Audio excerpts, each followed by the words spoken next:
Come all of you good workers, good news to you I'll tell of how the good old Union has come in here to dwell. Which side are you on? Which side are you on?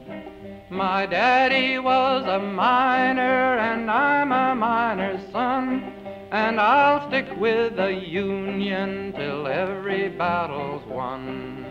Which side are you on? Which side are you on? They say in Harlan County there are no neutrals there. You'll either be a Union man or a thug for J.H. Blair. Which side are you on? Which side are you on?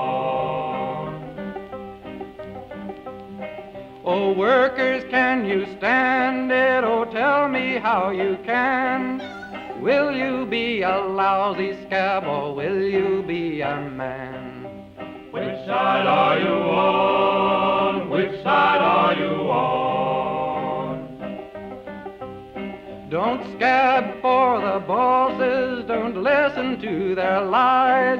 Us poor folks haven't got a chance unless we organize. Which side are you on? Which side are you on?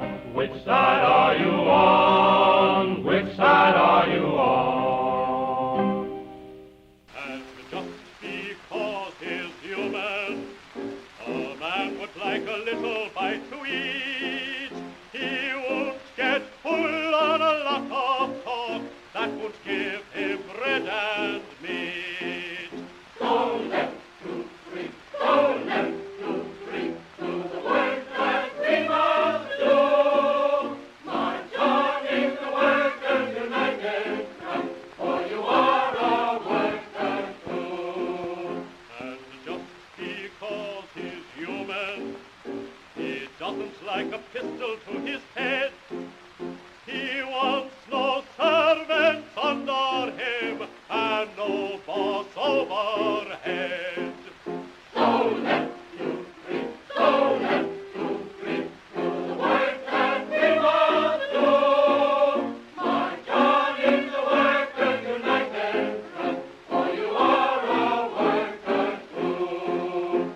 And just because he's a worker, the job is all his own. The liberation of the working class is the work of the workers alone. Go left, 2, 3, go left, 2, 3, to the work that we must do. March on in the Workers' United Front, for you are a worker too. This is the Troll Patrol, live with Justin Freakin. Welcome to the Troll Patrol live. It's a friggin' Mayday. That means you're going to get labor stories. We're going to talk about several strikes that are getting ready to happen, like the New Jersey transit strike. I'm going to bring you coverage of the people who were arrested at the strike that happened when LA County workers walked out 2 days ago. I get my day. They cut my days kind of run together. I think it was 2 days ago. University of California workers striking today on May Day. Several parades taking place. Bernie speaking in Philadelphia. We're going to cover all that. I spared you Kamala Harris. She gave her first public speech last night. It's like, I have a lot of shit to cover. I really wanted to do the history of May Day. So I cut Kamala Harris, and I think like everybody in the chat's gonna be like, yeah, good thing you did that. We're gonna check in with Karen Reed after the first week of her retrial. Our favorite mayor, Tiffany Henyard. She apparently been raking in a pretty penny, despite the fact that she hasn't been paying rent, is under an eviction notice. She's been raking in a pretty penny from her government jobs. A Democratic politician in Georgia was arrested in a human trafficking sting. We got another politician in New York City who is missing. The search is on for him. A fan fell during a Pittsburgh Pirates game. And I got video of it. We got a murder mystery taking place in California. Giant ice raid in Florida this morning. DeSantis pledging to ramp up further raids. But protests against DeSantis are escalating in Florida.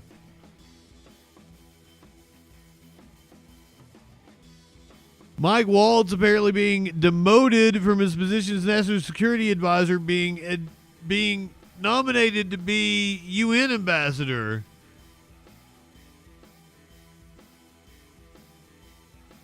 And senators are demanding answers in the hearing for Ed Martin. There's a guy that didn't know that one of his attorneys was was he an attorney or just a staffer, was a literal Nazi, and posted videos of himself being a Nazi. All that and a lot freaking more tonight on the Troll Patrol live. Good evening.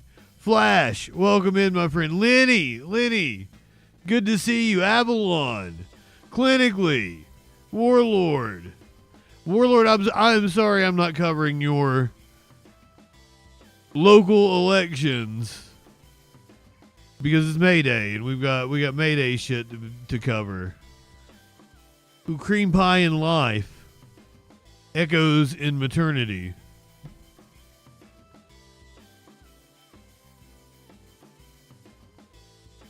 Princess Kimberly, Socialist Aunt, welcome in. Good to see everyone.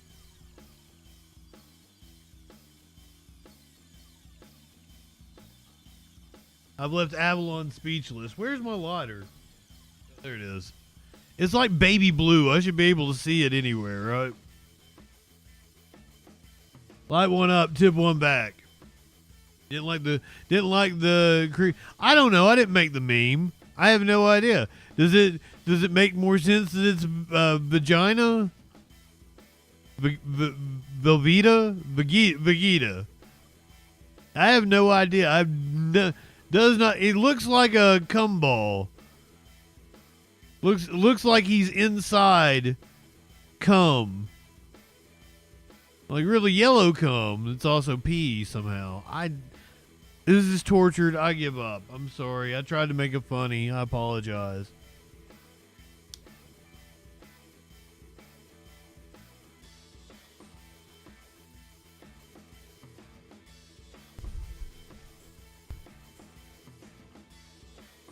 No, I know for this shit. That's what it is.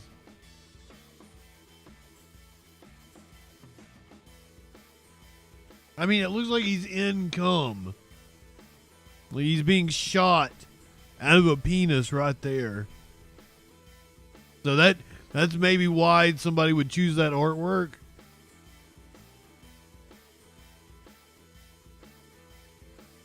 But I don't know. I don't watch the anime. I don't know much about it. Did I run down everything we're talking about? Yeah. Let's go ahead and get to it, because we don't have, we got a lot of shit to cover. Did I say we don't have a lot of time? I got all the time in the world. I'm on his stream. I can just keep streaming.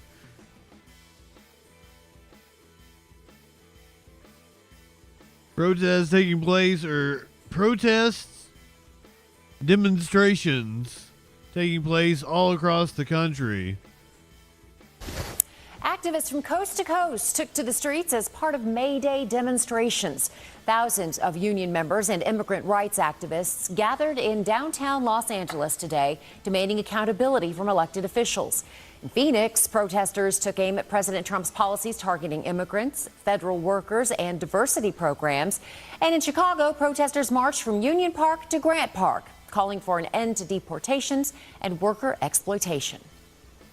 Right now, the attacks on, or attempted attacks on immigrant communities, on workers, are higher than ever. And that's why it's more important that faith communities come out. Shelley, welcome in. Also known as International Workers' Day, May Day was first established in 1889. It commemorates the massive labor movement in the U.S. that eventually led to the 8-hour workday. Damn, that Texas news station crammed a lot of information in that 1-minute piece. I'll give them props. That was actually really good fucking reporting. But perhaps you want to know a little bit more about the history of May Day. There are two origins for the holiday of May Day. One is the ancient celebration of spring, the promise of rebirth in the seasons and the renewal of the earth. The other is the assertion of workers' rights, also promising a rebirth of sorts, of our society, on the basis of solidarity and social justice. The old May Day, still celebrated in many places, originated with a Roman pagan festival, the Floralia, celebrating Flora, the Roman goddess of flowers. It featured dancing, bacchanalia, and other sensual pleasures appropriate for a holiday. Hell yeah, bacchanalia. And procreation. Let's get butt Versions of naked this on early May Day, bacchanalia. associated with either spring or summer, appeared in different cultures all over the world. As with many pagan holidays, when Europe was becoming Christianized, May Day became contested terrain. In some places during the Middle Ages, it was incorporated into Catholic saints' days. By the 18th century, it became a feast day of St. Joseph the Worker, a carpenter, surrogate father to Jesus, and the husband of Mary. In the 19th century, May Day morphed in many places into a secular holiday marking the coming of spring. Common rituals included dancing around a maypole, crowning a May Queen, and The Bacchanalia were unofficial, privately funded popular Roman festivals of Bacchus based on various ecstatic elements of the Greek Dionysia. They were almost certainly associated with Rome's native cult of Liber and probably arrived in Rome itself around 200 BC. Debauchery, it sounds like. giving May baskets to friends and neighbors. Fimvox, welcome Also in. in the 19th century, we find the beginnings of the International Workers' Holiday. That May Day has, for more than a century and a half, been associated with a few key concepts and serves as a measure of the balance of power between workers and the capitalist class. Eventually, May Day became a workers' holiday in many countries, but not the USA. To understand why, we need to closely examine the events of 1886. My kind of event. But the roots of the struggle go back farther. Though I can already tell you, that tonight's orgy couch, I'm certainly saying no to. I know for a fact, without even having to see the picture, I'm saying no to tonight's orgy couch. As the Sorry, United States began to Bacchanalia. industrialize, conflicts arose between workers and their employers over the length of the workday. Even more than pay rates or safety in dangerous workplaces, a desire to reduce the hours of work motivated worker discontent. Most workers were expected to be on the job for 10, 12, and sometimes more hours a day, and the work week was usually 6 days, not 5. That's the historical reality behind the bumper sticker you might have seen that says, "Unions, the folks that brought you the weekend." Absolutely. No worker protection laws like those we have today regulated the workplace during the Gilded Age, the late 19th and early 20th century. Most labor laws were anti-worker, and unions were considered by the courts to be unlawful conspiracies against the right of bosses to do whatever they wanted. As George Baer, president of the Reading Railroad, put it, "The rights of the laboring man will be protected and cared for, not by the labor agitator, but by the Christian men to whom God has given control of the property interests." Yeah, fuck you, buddy. For workers, things looked different. They understood every extra hour on the job as an hour they didn't spend with family, friends, pursuing self-improvement, having fun, or sleeping. They felt that the length of the workday should be a matter of negotiation, not dictatorship.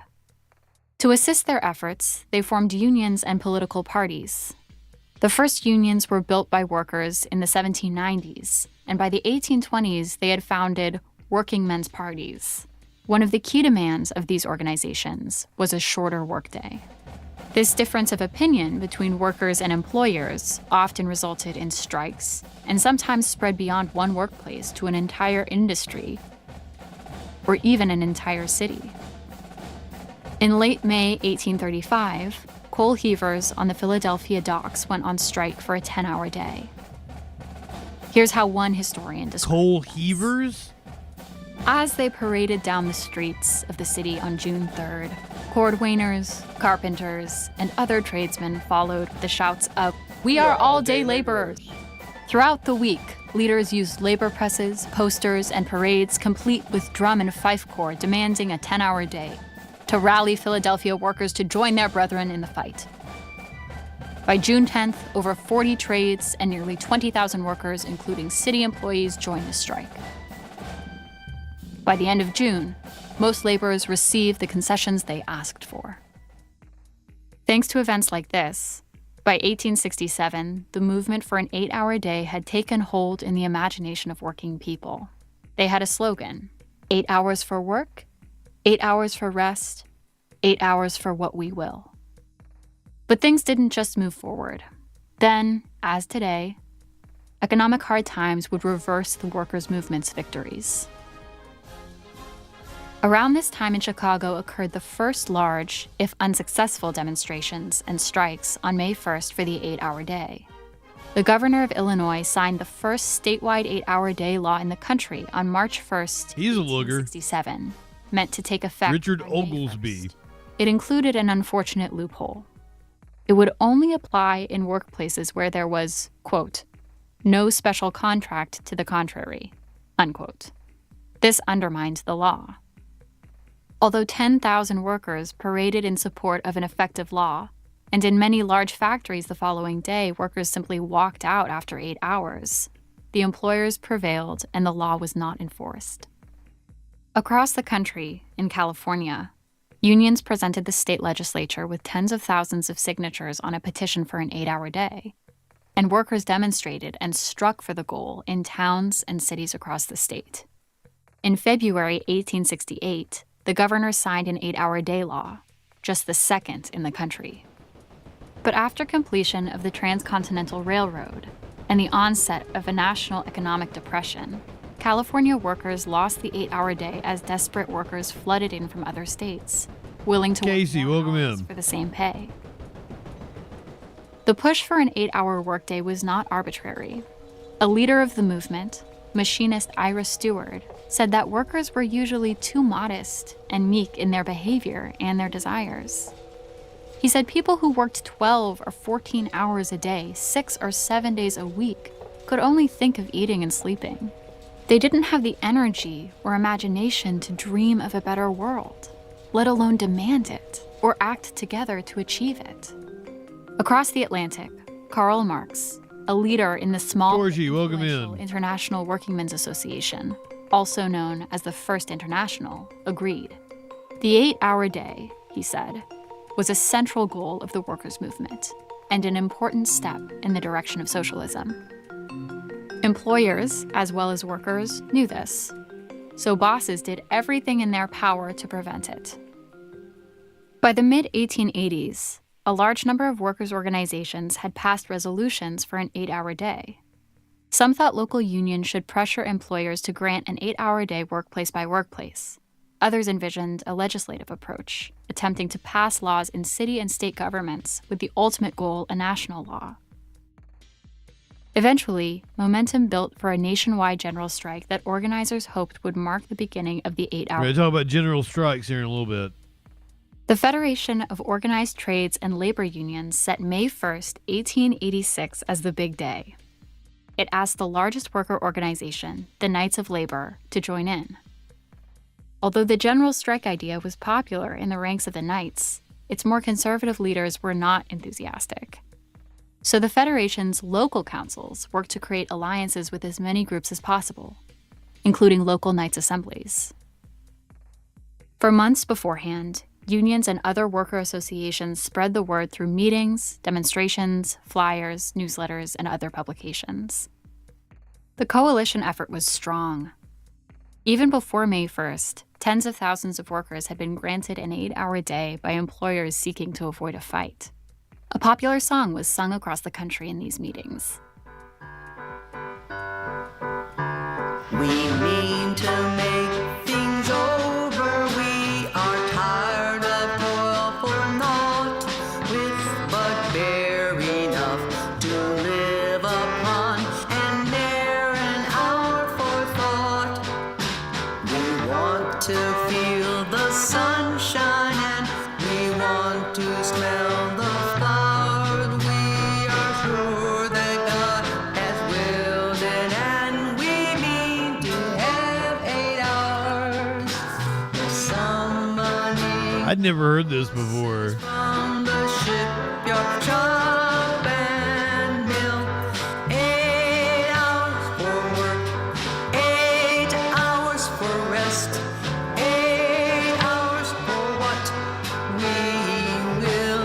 8 hours for work, 8 hours for rest, 8 hours for what we will.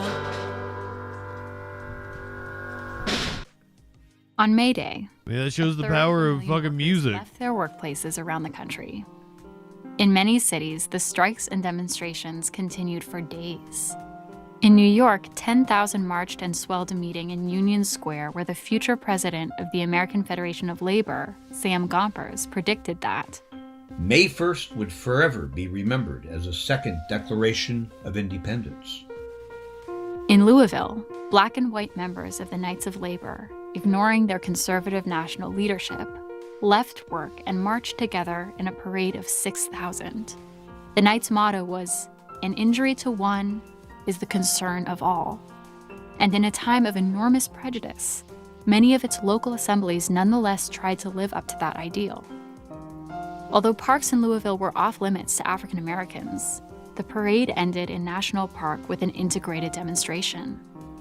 A black-owned newspaper reported, "Thus have the Knights of Labor broken down the walls of prejudice." The city with the largest disruption to business as usual was Chicago. 80,000 strikers turned out, shutting some of the biggest factories. The majority were immigrants, Polish Catholics, Russian Jews, and Germans, who were especially active on the political left. But they came from elsewhere in Europe as well. The McCormick Reaper Works, a gigantic agricultural equipment factory, had already been on strike since February.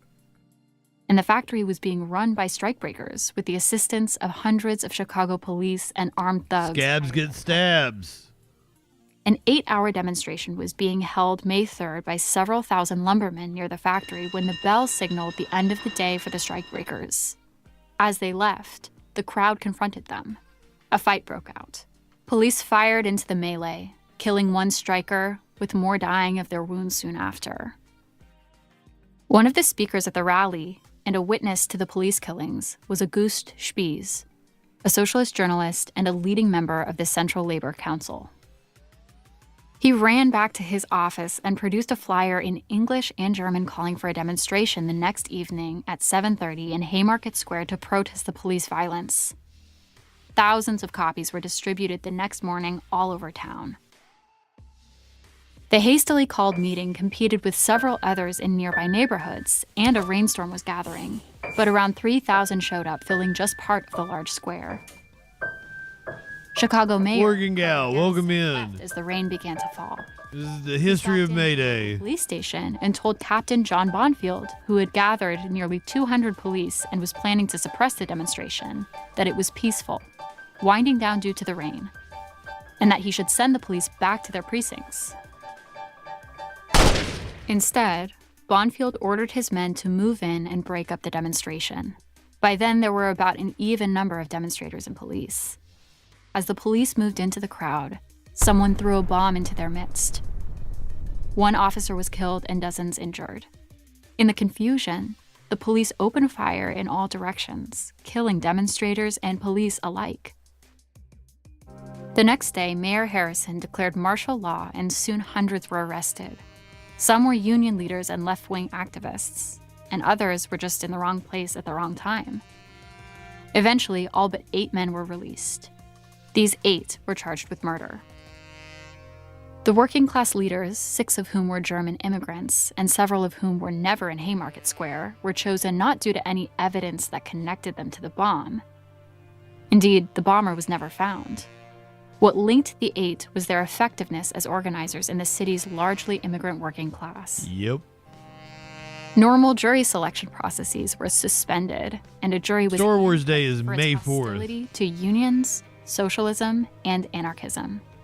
The judge ordered that all 8 were to be tried together in a conspiracy trial. He forbade the May the defense to 4th clarify be with any you. of the men's political beliefs, ordering them only to respond directly to specific points raised by the prosecution, while the prosecution spoke at great length about anarchism and violence.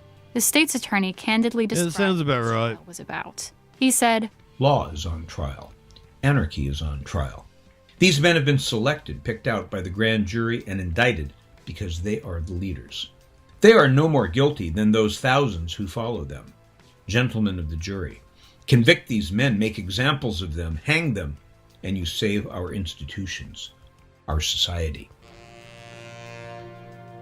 7 of the 8 were convicted, 4 were executed, and another committed suicide or was murdered in his cell. Lucy Parsons, the wife of one of the defendants, worked tirelessly to clear his name and those of the other class war prisoners. Chicago police said she was more dangerous than 1,000 rioters. A few years later, Illinois Governor Peter Altgeld, over furious protests by law enforcement, pardoned the remaining 3 prisoners. He believed, as legal scholars do today, that the trial had been a farce. In the hysterical atmosphere of the nation's first employer-orchestrated Red Scare, the momentum of the 8-hour movement was greatly slowed. Ultimately, it took more than 50 years before the 8-hour day became part of federal law. So how did May Day become an international workers' holiday? The last quarter of the 19th century saw the growth all over the world of a movement for socialism. The International Workingmen's Association of Karl Marx had been disbanded in 1876, but a new international, founded in Paris in 1889, represented millions of workers due to the rise of large mass political parties of the left, dedicated to a transition from capitalism to socialism. In one of its first official acts, in response to the travesty of justice in Chicago, the Second Socialist International proclaimed that each May 1st, workers the world over should demonstrate and act, quote, in a manner suited to the conditions in their own country, unquote, to achieve the 8-hour workday. Since that time, nearly 100 countries have established May 1st as International Workers' Day, or Labor Day. The governments of those countries mostly didn't do that out of benevolence or their own free will. It took organized movements of workers that pushed the governments to proclaim May Day as a holiday. It didn't happen in the United States due to 2 things. Yes, not even in the The United momentum States. that developed throughout the 1880s before the events of 1886 for a Labor Day on a different date, plus the fears among labor leaders following the Haymarket convictions of being associated with the portrayal of anarchism and socialism as violent ideologies by the conservative media and politicians on behalf of the employers. As a growing number of cities, beginning with New York in 1882, and states, starting with Oregon in 1887, proclaimed Labor Day in September as a holiday, It seemed simpler and safer to go with that by the time President Grover Cleveland signed it into federal law in 1894. For worried union leaders, Labor Day didn't have the whiff of radicalism associated with May 1st. For government and business leaders, Labor Day in September was seen as an escape valve, letting the working class have its non-radical day off. That's one of the main reasons I wanted to highlight this. Celebration have never gone away, because there's a very powerful cluster of ideas that emerged out of this history. The movement for the 8-hour day was tied to an idea for a work holiday on May 1st, and also to a general strike to achieve the 8-hour day. You can think about it this way. A work holiday is, in effect, a legal general strike, which is why the pushback has often been so harsh by employers and government. If we go back to the ideas of the 19th century, time off work can provide the space needed by workers to consider other ways of organizing not only their own time outside work, but reorganizing society itself as well. That's a compelling concept, and it accounts for keep the ongoing workers attempts busy. to revive the tradition, as well as continuing efforts to suppress it. By the early 20th century, Sam Gompers and the AFL had abandoned May Day in favor of Labor Day. But socialists, the industrial workers of the world, communists, and waves of immigrants continued to promote the holiday.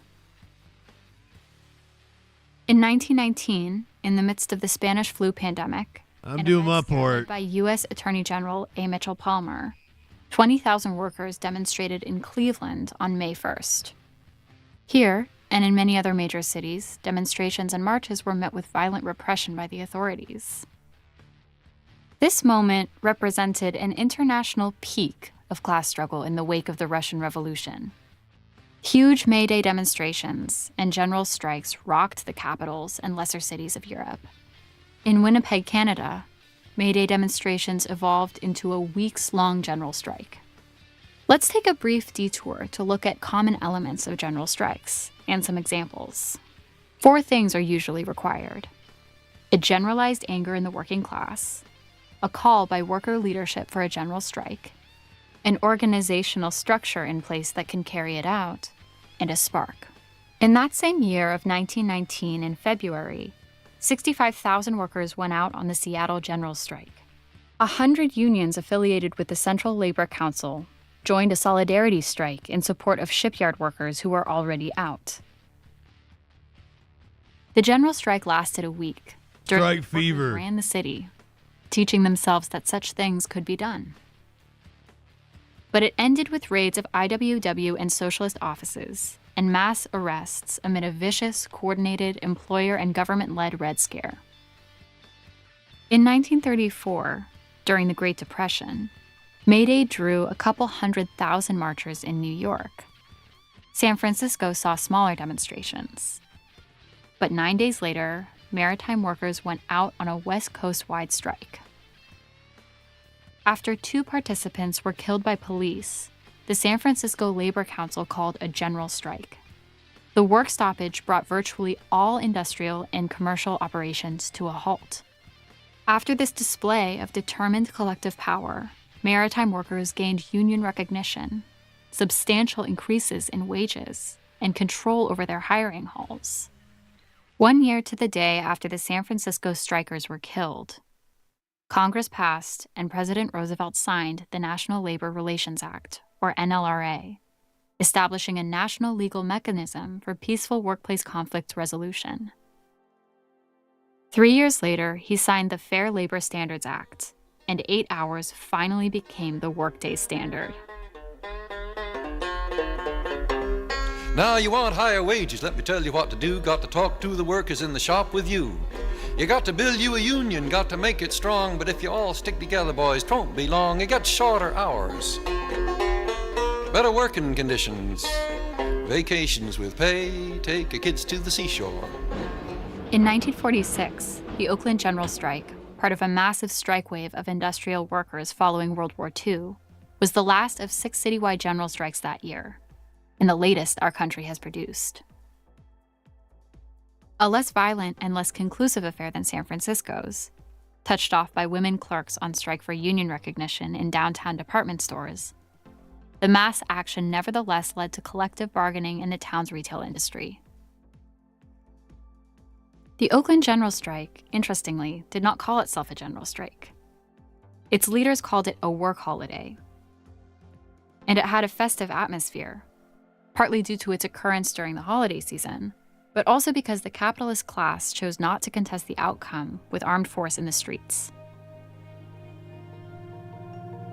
At various points, it has seemed that the May Day holiday might re-emerge as a realistic worker demand in America.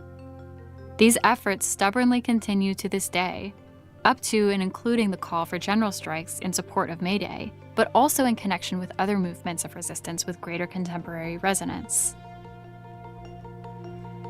Recent calls for a general strike, such as the massive 2006 May Day immigrant rights marches, and the Occupy Oakland November 2011 Day of Action that commandeered downtown streets, shuttered banks, and closed the port, have not resulted in the classic general strike scenario of everyone leaving work, but sometimes manage to dent daily routines, make significant statements, and impact public opinion, especially when they are attached to actually existing movements with achievable goals. Whether we ultimately get to a May Day holiday, or general strike for other purposes, will depend less on desire as on the practical readiness of large numbers of workers who understand their own collective power and a mature organizational center to harness and channel that energy effectively. It's ironic that the events that gave birth to May Day occurred in 1886, the same year that the United States received the Statue of Liberty from France.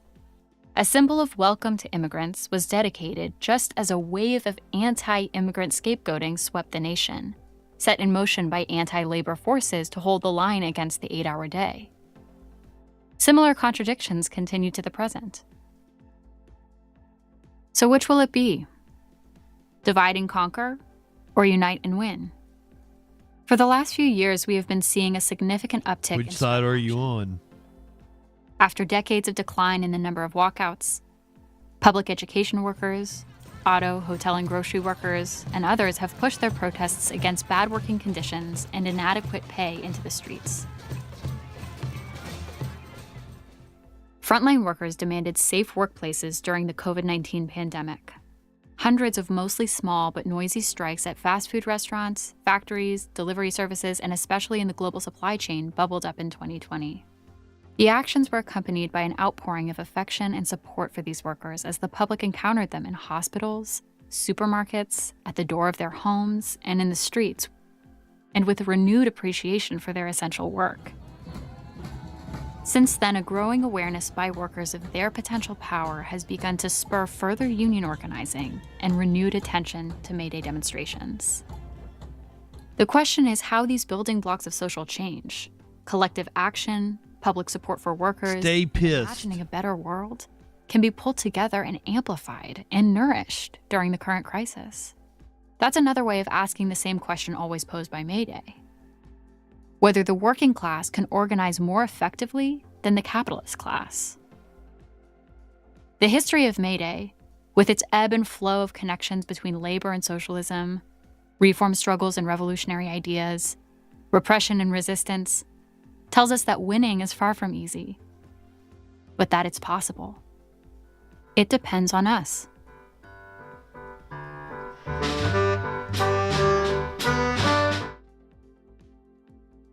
More Perfect Union put out a video. What is a general strike? They dropped this earlier on YouTube. One of the organizations that would be central to pulling off a general strike come 2028. What would happen if every worker in America refused to show up tomorrow? No trains, flights, Amazon deliveries, no teachers or nurses. The country would grind to a halt. And that's the power of a general strike. So a general strike is a work stoppage where workers from multiple industries simultaneously cease work, not just over specific workplace issues, but to demand broad social, political, or economic change. It's the ultimate tool of collective action, where workers across a society in every sector halt work to achieve solidarity-driven, large-scale transformation. Historically, general strikes have been one of the most effective means for labor movements to force systematic change. So why don't we see them in the US anymore? Because they were outlawed. In the past, when American workers tried, the government panicked. In 1919, 65,000 workers in Seattle shut down the city. No police, no bosses, just workers running things on their terms. And what happened? They were called un-American, Bolsheviks, and dangerous radicals. And the government sent in the National Guard, armed troops. Then in 1934, general strikes in Minneapolis and San Francisco terrorized entire cities and won massive victories. The ruling class took note and gave workers the right to unionize in 1935. But in 1947, Congress struck back with the Taft-Hartley Act, making it illegal for unions to coordinate general strikes. Their goal? Make sure we never see another Seattle or Minneapolis again. But just because the US banned them doesn't mean that workers elsewhere stopped. In 2023, when France tried to raise the retirement age, millions of workers shut down transportation, energy, and public services, forcing the government to backtrack. So what's stopping workers here? The law is written to keep us divided, but workers are fighting back. Some of the biggest unions in the US are playing the long game, lining up their contracts to expire on May 1st, 2028. International Workers' Day, which would set them up to walk out on strike at the same time. Unions already in, and more have the opportunity to join this year. This is huge. Coordinating contract expirations is a direct challenge to the system that keeps workers from striking together. I know a general strike sounds impossible in the US. That's by design. But history shows that when workers stand together, we win. Whether or not 2028 leads to a full general strike, the fact that workers are even trying, this is a massive shift in a collective mentality. If you're in a union, or even just thinking about organizing your workplace, pay attention. Because May Day 2028 might be the day US workers remind the world what solidarity really means. What would happen if every worker...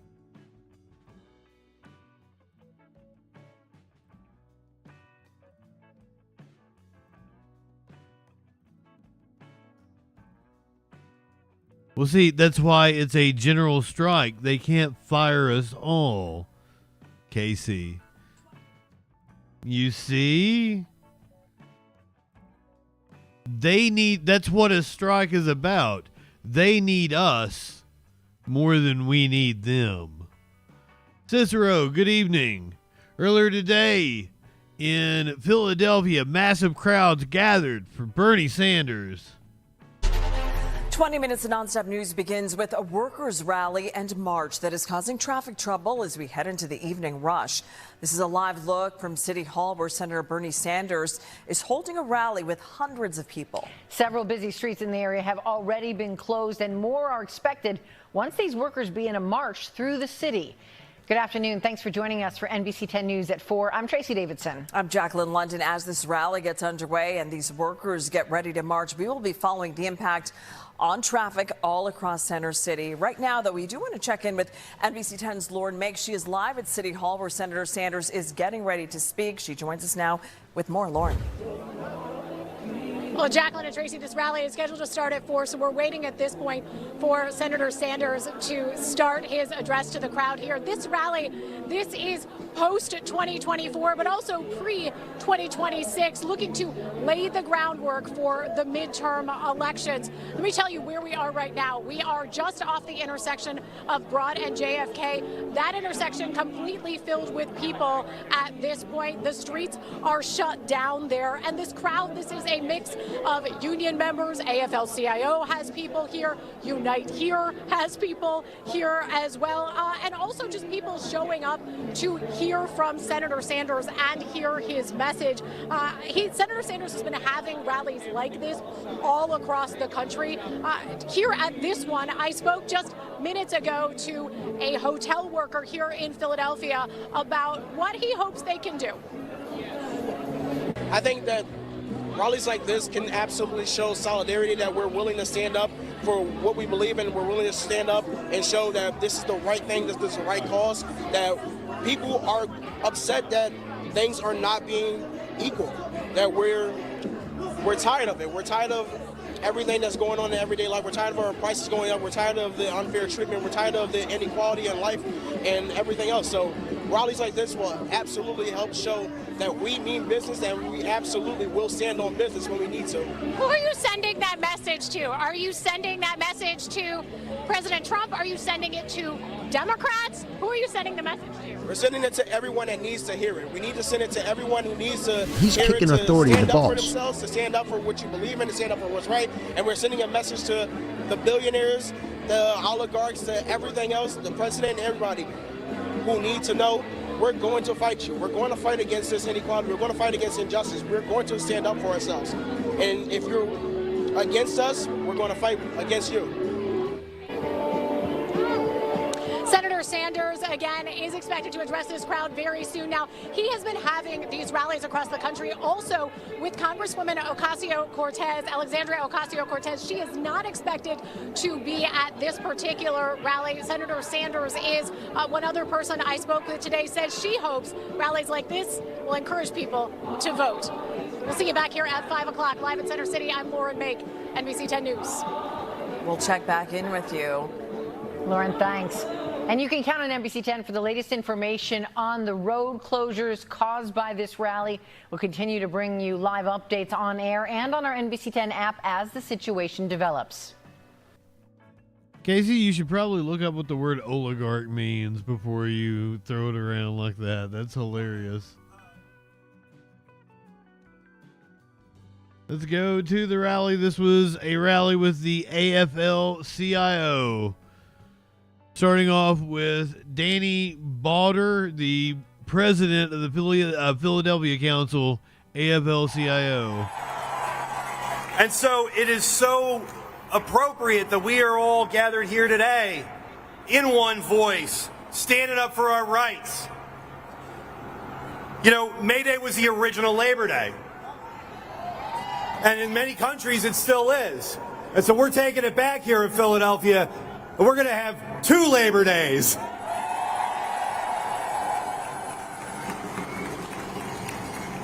Folks, we all know that a better world truly is possible. But we also know that we can't rely on politicians alone to fix it. We are the many. We have the power. Hello, welcome in. Not the billionaires or the oligarchs. We, the workers, we have all of that power.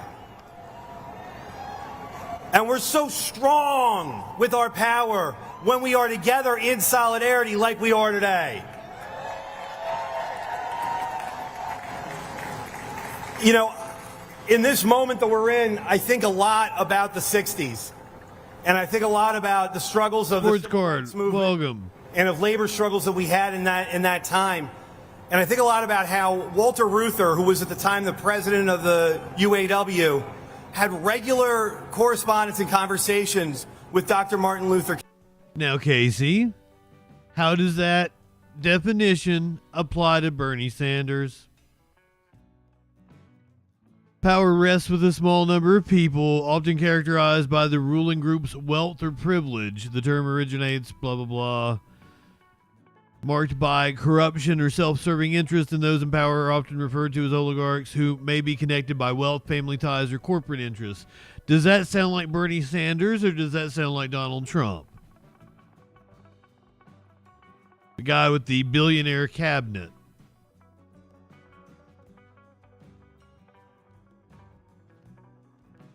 How is Bernie? Bernie is worth like a couple of million. And we're talking about, do you know the difference between $1 million and $1 billion? The very large number. And to say that Bernie is in it to get rich, that's insanity. How is any of the policies that Bernie Sanders advocates for, workers' rights, Medicare for all, how is that in it to get rich or indicative of corruption? You make no sense, my friend. King. And the two of them talked and planned and worked together. And there's so many opportunities in this day and age that we're in for the labor movement to be working with other mass movements for immigrants. Yeah, that's right. Movements for workers that are excluded from the National Labor Relations Act, like domestic workers and farm workers. And it bears pointing out that Dr. King's last public event was on a picket line with striking sanitation workers in Memphis, Tennessee, AFSCME members. So we've always been together. But those billionaires and oligarchs try and keep us apart, try and divide us with wedge issues. But we're not going to let them do that. We're going to march together today. That's right. Just like the thousands of rallies that are happening across the country right now. That's right. It's bigger than me. It's even bigger than us. You're an incredible crowd. I'm so excited to be with you today on May Day.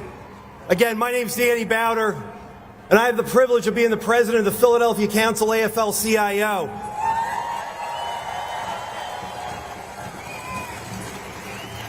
So we've got some great speeches lined up, some great speakers, some union members who are going to be talking, some union leaders. We even got a United States Senator. So for those of you who are not yet members of our labor movement, I want to bring you in on something. Sampson, welcome in. If you repeat after me, we're going to deputize everyone here as an organizer, because there's a lot of work that has to be done. So just say it. Repeat after me. I am an organizer. I will speak up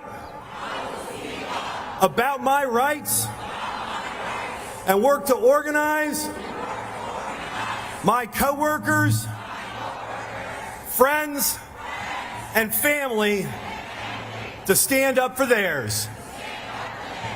Congratulations, you're all organizers. Your first assignment, tell everybody what a good time you had at this rally so they come out to the next one. Gary, welcome in. This movement needs to grow. We need everybody organizing their friends, their families, their coworkers to get in the streets and fight back. And that's only going to happen if we stick together and we work hard. And we need more unions. So if you want to start a union, go to our website, phillyaflcio.org. Go to that website, and we'll talk to you through it. We'll get with you. We'll want to work with you and get. We need more unions, indeed. Just having a union in your region raises the wages for everyone in that region. And our Spanish interpreters. Eat their pizza and form a union. The telephone number for the Spanish interpreters is 518-318-5764. I would like pizza too. That's you. Facebook was showing me a lot of reels about pizza. Buenas tardes todos y todas y todes. It's our pizza now. Estamos acá para dar interpretación al español. Y el número que tienen que marcar para escucharnos directamente es 518-31. I feel like it's been a little bit since I've had pizza too. A month maybe? I ordered Papa John's and it wasn't very good. Thank you. I want to thank my staff, Thelma, Maggie, Evan, and Jana, for all their hard work. I want to thank all of our marshals. And now let's get this program running. Coming up next, the executive director of the Chains is my favorite. A long-standing partner of labor in Philadelphia, to deliver our invocation, Reverend Greg Edwards. I like to make my own pizza. I prefer Papa John's over Little Caesars, Domino's, Pizza Hut, all the those all suck. Papa John's is way better than those. Pennsylvania's largest faith-based organizing movement. I have not representing more than discovered the local pizza place in my town Commonwealth and 60 here in the great city. that is good. I was gonna order, but they were like DoorDash, so I was like, no. I refused to order through DoorDash. Privilege and a sacred responsibility to be here with you, to lift our collective voices. No, I would love your variety of pizza that you have at your fingertips. Workers who Samson. clean, workers who teach, workers who cook, workers who care and sustain the life of our great city. Oh, I bet you are spoiled clinically. Domino's is up their game. I will give them that. Our interfaith, we believe that labor. Oh, Lenny, that sounds amazing. They are sacred rights in addition to human rights. From the very beginning, You guys are rubbing it in that I don't have access to good pizza. partnership.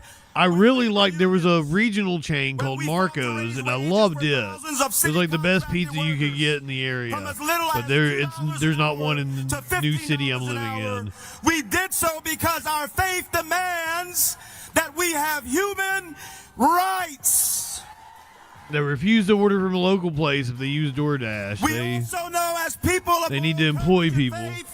that economic justice is not a luxury, it is a moral obligation. DoorDash pisses me off.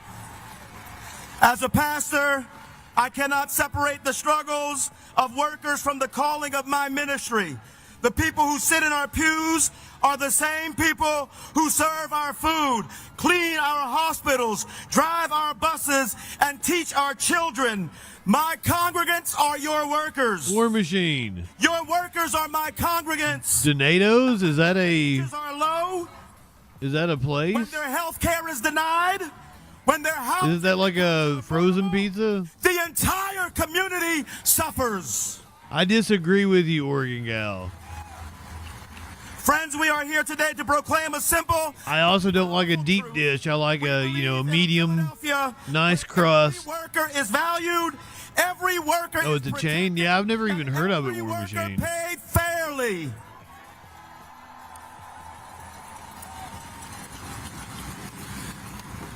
We believe in a Philadelphia where affordable housing is not a dream, but a reality. We believe in a Philadelphia where tax policy I got everybody talking about and working class pizza.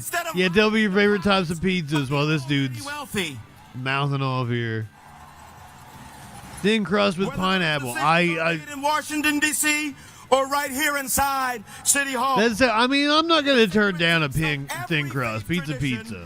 Teaches us to honor the dignity of labor. I love pineapple on pizza. Hebrew scripture. I probably don't get it enough for as much as I like it. Unjust laws. To those who issue oppressive I don't know why it upsets people. the poor of their rights. In the Quran, we are taught But I like goat cheese. measure and weight injustice. I like goat cheese and basil.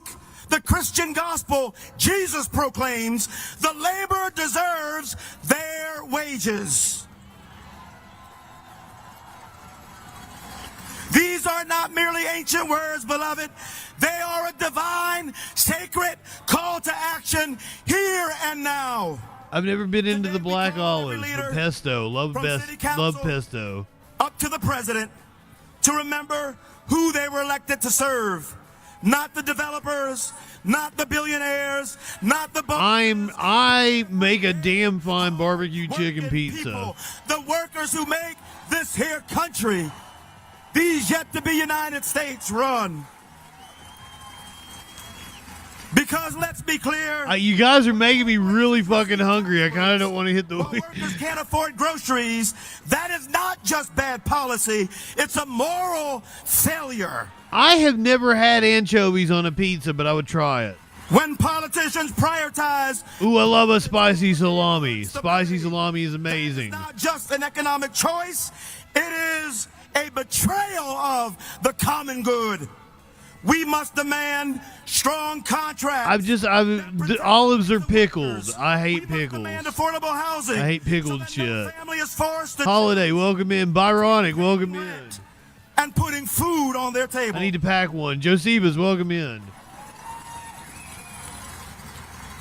We must resist tax cuts and backroom deals that starve our schools, gut our public services, and widen the gap between rich and poor.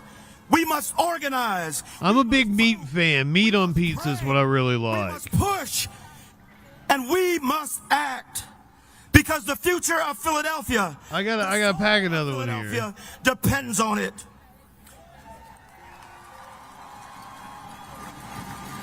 Yeah, I just can't do pickled shit. Like it's not a flavor I dig. Here before, but I love like hot things that are sweet and hot together. Placed above people, when workers are pushed to the margins.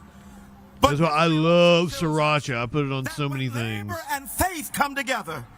Mountains can be moved, wages can be raised, policies can be changed, and communities, neighborhoods, streets can flourish. I love cucumbers. I just hate the pickledness. So here today, we are not just calling for incremental change. We are calling for a more... And you know what? I made my own mayonnaise the other day. And like I may never go back now. But I have a food processor, so I can make my own mayonnaise. A revolution pretty easy. Rooted in love. A revolution rooted in justice. A revolution that says every worker deserves to thrive and not merely survive. Let us remember the words of that ancient prophet Amos. Let justice roll down like waters, and righteousness like an ever-flowing stream. I mean, this guy's all right. Ourselves to that ever-flowing stream. Today we pledge to fight with our prayers, fight with our voices, fight. I'm not sure that I've had like worker, every family, every neighborhood. If I've had Louisiana hot sauce, it's been like a shitty brand. They deserve. Because I want to say there's one that is we stand here today, Louisiana, but as one, united across faiths, united across Cymex frozen lasagna. I've never heard of that. Languages and traditions, united by a vision of a city where all can live. I'm okay with vinegary shit because like Alabama white sauce is a vinegar based. Hear our call. And it's so fucking good. There was this place that had roasted turkey. Or smoked turkey. They had smoked turkey. And you could get the smoked turkey on like a baked potato with that fucking sauce on it. Oh! A long road ahead. Strengthen our unity, that together we may build a beloved... I haven't had wings in a while. Goddamn, why you guys keep talking about food? Amen. Ashe. And so it is. I'm so hungry now.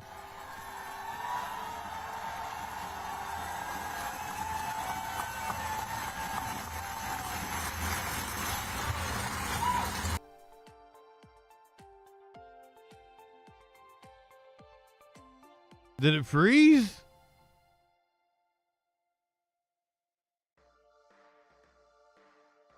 Here we go. Let me thank all of you for coming out this afternoon. I should have skipped the preacher. I wanted to hear from the AFL-CIO guy. AFL-CIO. And let me thank all those who have spoken and will be speaking in a few moments. Brothers and sisters, what we are celebrating today in May Day is, in a sense, a sacred holiday. And all over our... Yeah, look at this oligarch over here. ...are coming out demanding justice, and all over the world, in dozens of countries, workers are standing up to oligarchy and demanding a world in which all people have a decent standard of living. Listen to that man out there enrich himself. Today, we remember the struggles and the sacrifices of workers for hundreds of years who have stood up to powerful special interests to create a better world. And today we thank our brothers and sisters in the trade union movement for continuing that struggle. We're going to listen to Brother Bernie for a bit, and then we're going to do... May Day, as you know, was established way back in 1886. Focus on strikes across the country. So they're very powerful bosses and said, you know what, we don't want to be slaves. We don't want to work 60, 70 hours a week. We want an 8-hour day.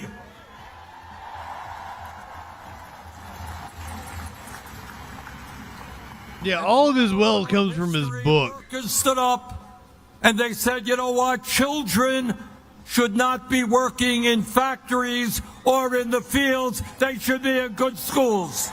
In all honesty, being worth $1 million, $2 million for a senator in this country is insane. And sisters dying in factories. We want safe working conditions. The man is destitute compared to most of the people he works with. And workers in the trade union said that when people work more than 40 hours a week, as so many... Casey, my friend, you understand that the union push that got you the 40-hour work week, the 8-hour day, is the reason why you get overtime. If you can work 60 hours, that's totally, you're free to do that. But the reason why you're getting extra time and a half on that 20 extra hours that you're working is because of the unions. That's why you should thank these people. You're asking, like, what next? You get better working conditions. Yet unions gave you that. What we just watched the history of. That's why you get that awesome overtime. And you're asking us what happens if we do a general strike. We get more benefits. Yay! Girl the Gray, welcome in. Millions in our country do. They deserve and must have time and a half. And as a result of the struggles of the trade union movement, we have come a long way, not quite far enough, to end discrimination so that all people have an opportunity for a decent job, no matter what the color of their skin, where they were born, or their sexual orientation.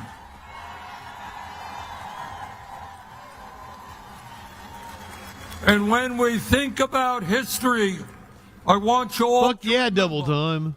The fact that we have a social security system today which guarantees benefits to our older people and disabled. Well, Casey, today is for you, my friend. By accident, the trade union movement made it happen.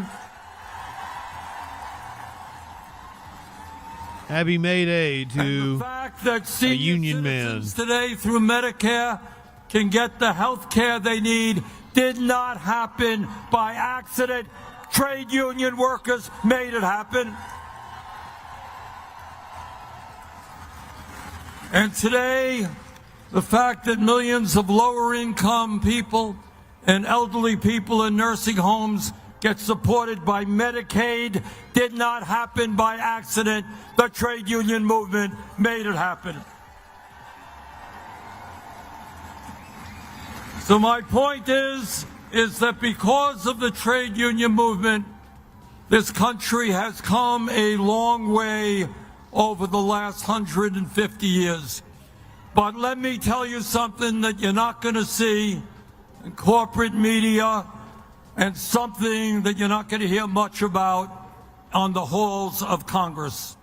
And that is that while we have accomplished much we still have an enormous T-minus, welcome in. Happy May Day. Forward if we're going to create an economy that works for all of us, not just a few. So let us be clear and lay it out on the table.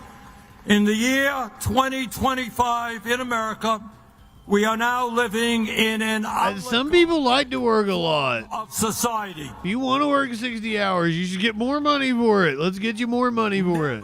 Before in our history, if that's what you want, but if you want to work less hours and get more money, well, let's get you that. Americans are struggling. There's a place out here for everybody. Never before have so few had so much. Mark's had a quote about it. What is it? While millions of Americans no longer vote, millions of others have given up on democracy because they look at government and they say, government is owned by billionaires. You are not representing us. From each according to his ability to each according to his needs. Years ago, when I talked about oligarchy, people were saying, oh, what is Bernie talking about? Well, Donald Trump has made it very clear what we are talking about when we talk about oligarchy. T-minus, honk, honk. Oligarchy is a president who, when he gets inaugurated, he doesn't hide it. Right behind him are the three wealthiest people in America, Musk, Bezos, and Zuckerberg.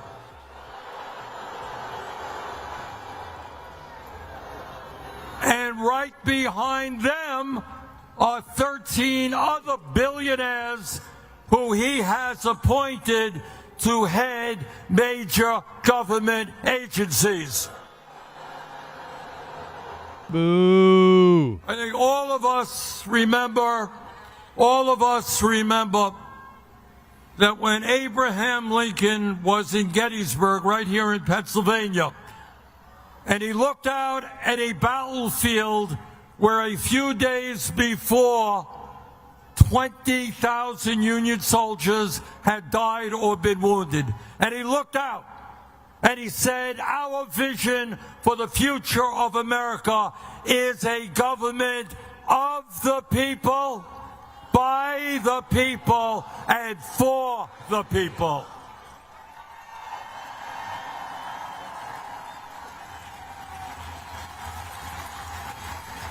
Well, what everyone knows is that today we have a government of the billionaire class, by the billionaire class, and for the billionaire class, and we will not allow that to continue.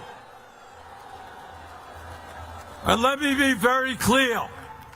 These oligarchs, these billionaires are not nice people. They are incredibly greedy people.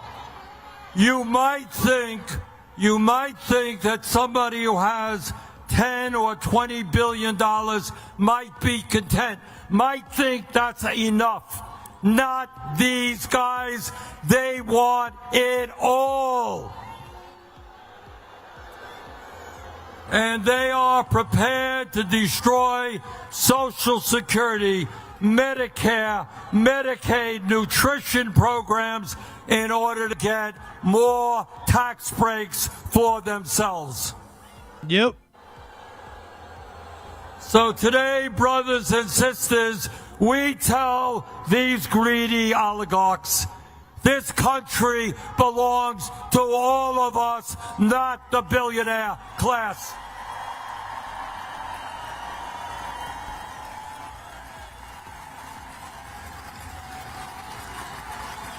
And let me tell you what else that is going on in our country today. All right, I'll let you cook, Bernie. In the richest country in the history of the world, 60% of our people are living paycheck to paycheck. I grew up in a family that lived paycheck to paycheck. Many of you are living paycheck to paycheck. Millions of people should not and will not live paycheck to paycheck in the richest country in the history of the world. Today in America, one man, Elon Musk, owns more wealth than the bottom 52% Milf, welcome in. American households. Today in America, working class people live 7 years shorter lives than the rich. I just don't think he cares about the way he looks. In America, the top 1% now owns more wealth than the bottom 93%. And CEOs make 350 times more than the average worker. And here is something we don't talk about enough, and it tells us why the American people are furious. Today, the average worker in America, despite a huge explosion in technology and worker productivity, works more. That average worker is earning less money per week in inflation accounted for dollars than he or she did 52 years ago. A lot less. So it's not hard to understand what's happened. Over the last 50 years, the very richest people in this country have become much richer, while 800,000 people today sleep out on the street, and the average worker struggles. Yep. So let me tell you something. I have gone all over this country, as some of you may know.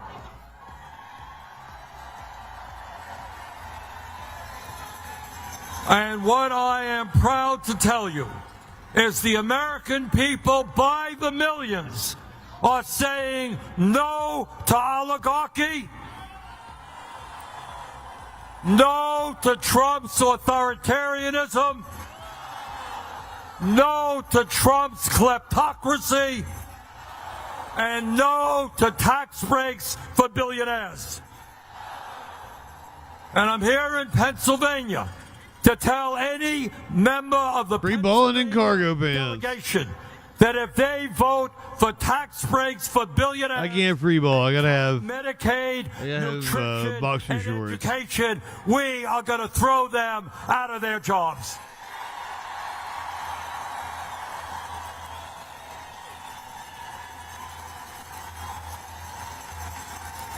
But brothers and sisters, our job right now, in my view, is twofold. First, we have got to fight Trump every single day. All day, every day. But secondly, we need to have a vision as to where our country goes in the future. And here is the bottom line, and I say that to my Democratic colleagues in the Congress. Stop defending the status quo economically. JJ Boers, welcome in. Thank you for being a freaking follower. An economy in which the rich get richer and working people struggle should not be defended. So there are a number of things that we have got to keep our eyes on and understand. Please, you are living in the richest country in the history of the world. I want to see Lenny in a Hawaiian shirt. Idea. It is not utopian to say that every man, woman, and child can and should have a decent standard of living. Preach it, Bernie. And at the top of the list of what we have got to do is to end a corrupt campaign finance system. A system that allows billionaires in both political parties to control the political process and our economy. Stop you from getting your pizza. Brothers and sisters, democracy is about one person, one vote, not billionaires buying elections. And if we're going to deal with the massive income and wealth inequality that currently exists, we're going to not give the rich tax breaks. Pizza is too damn high. That the billionaires and their corporations start paying their fair share of taxes. Make pizza affordable again. And if we're going to build the movement that we need to take power in this country, we need to grow the trade union movement in this country. Right now, there are millions of workers who want to join unions. They're unable to do so because of the illegal behavior of corporations. And that's why we're going to pass the PRO Act. You should talk about unions at your workplace, no matter where you work. Sign a union card, they're going to belong to a union. Brothers and sisters, we need to raise the minimum wage in this country to a living wage. No worker Yeah, we're up to like $22 an hour now. Live in poverty.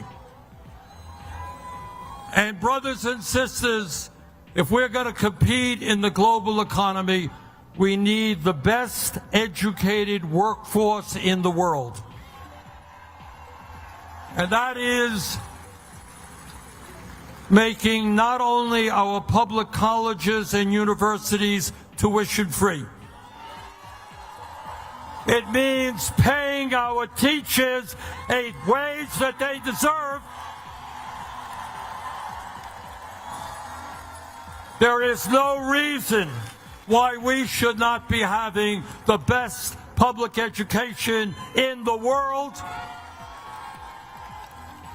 and the best child care system in the world. Now, our Republican colleagues, or some of them, want to cut Social Security. Boo! 22%, if you can believe this, of seniors in this country are trying to get by on $15,000 a year or less. Can't afford to heat their homes, pay for their prescription drugs. We're not going to cut Social Security. Brothers and sisters, together, we're going to expand Social Security benefits by lifting the cap on taxable incomes. That's all you got to do.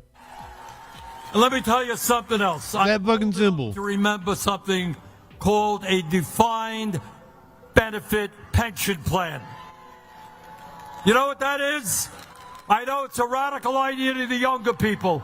Once upon a time, when workers worked at a decent job, when they retired, they had a strong, defined pension plan. We've got to bring that back. Yes. People who work Fuck a 401k. should be able to retire with dignity. Brothers and sisters, we are the only major country on earth not to guarantee health care to all as a human right. For the love of God. 85 million are uninsured or underinsured, and we spend twice as much per capita on health care as the people of the major country. The function of health care is not to make insurance companies and drug companies rich. It's to provide health care to all. Together, we're going to pass Medicare for all, single-payer program. I wish the time for that shit was like 15 years ago. Donald Trump may think that climate change is a hoax. You and I know we have fought off the Nazis now.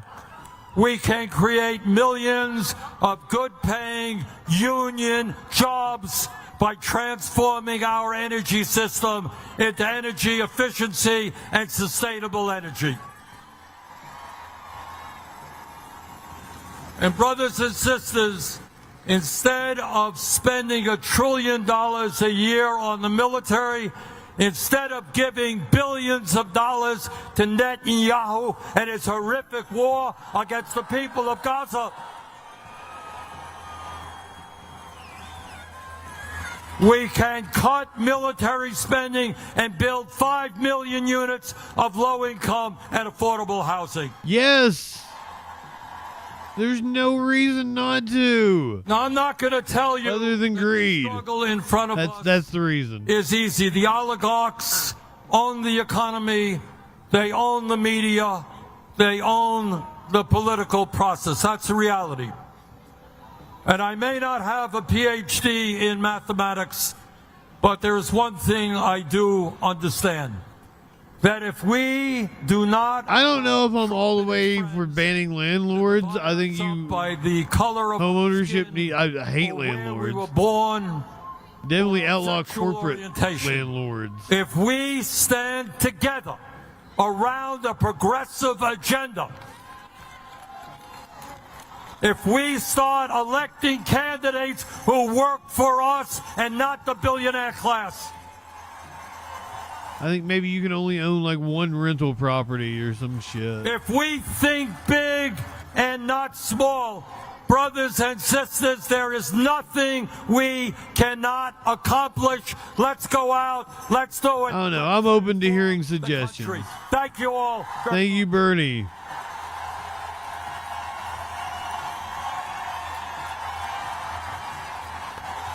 Excellent.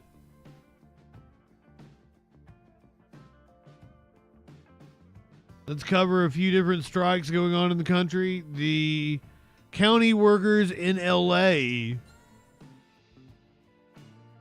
walked out on the job on Tuesday, striked on both Tuesday and Wednesday. Several workers were arrested during the strike.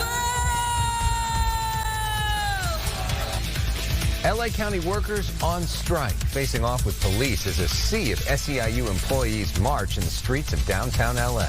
Good evening. Welcome to Fox 7 News at 5, simulcast on Fox 11 and Fox 11 Plus. I'm Alex Michelson. And I'm Christine Devine. A handful of LA County workers arrested while protesting downtown. The strike today, massive as seen from Sky Fox. At least 50,000 union workers demanding better pay. Fox 11's Matthew Seedorf live there tonight. Matthew.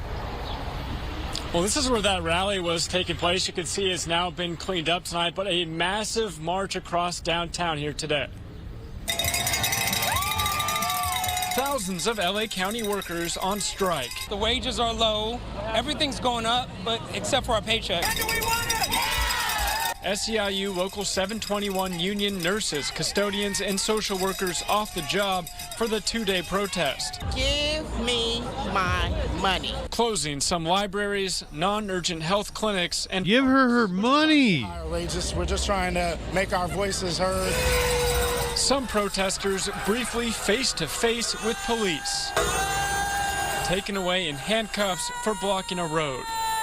They were arrested to just show and make a point. We are not just playing games or talking. Denise Ganaway, a county worker with the Department of Social Services. Today people are getting a little less services because you're out here. But we want to continue to provide those excellent services. Some of the managers that supervise our folks that are not union represented are going to have to do some of those duties and jobs. The union president says residents might not personally feel the strike Tuesday and Wednesday, but supervisors of the 50,000 plus protesters will. But the people behind the scenes, the managers, are really feeling it today.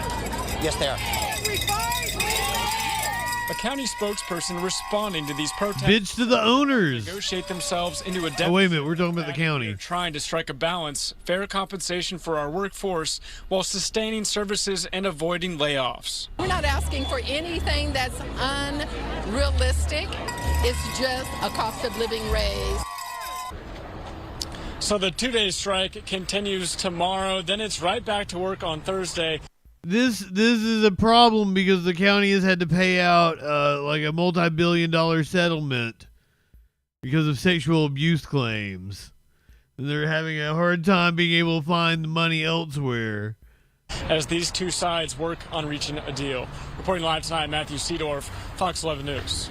Matthew, the county says that they got to pay billions of dollars in liability payments, that they are getting less money from the federal government, less tax revenue. Yeah. Do these workers sort of sympathize with that position? I mean, what's their response? They're sympathizing with that, but they're also realizing that the cost of living has gone up so much, so they that they do deserve an increase in pay as a result of that, but doesn't seem to really matter, as you're saying, those costs that the county is dealing with right now. Well, I was in Sacramento just yesterday. The county's problems. They talked about not getting a raise in at least 8 years. Don't pay those workers' bills. Following this. I mean, you need to raise tax revenues. That's what happens.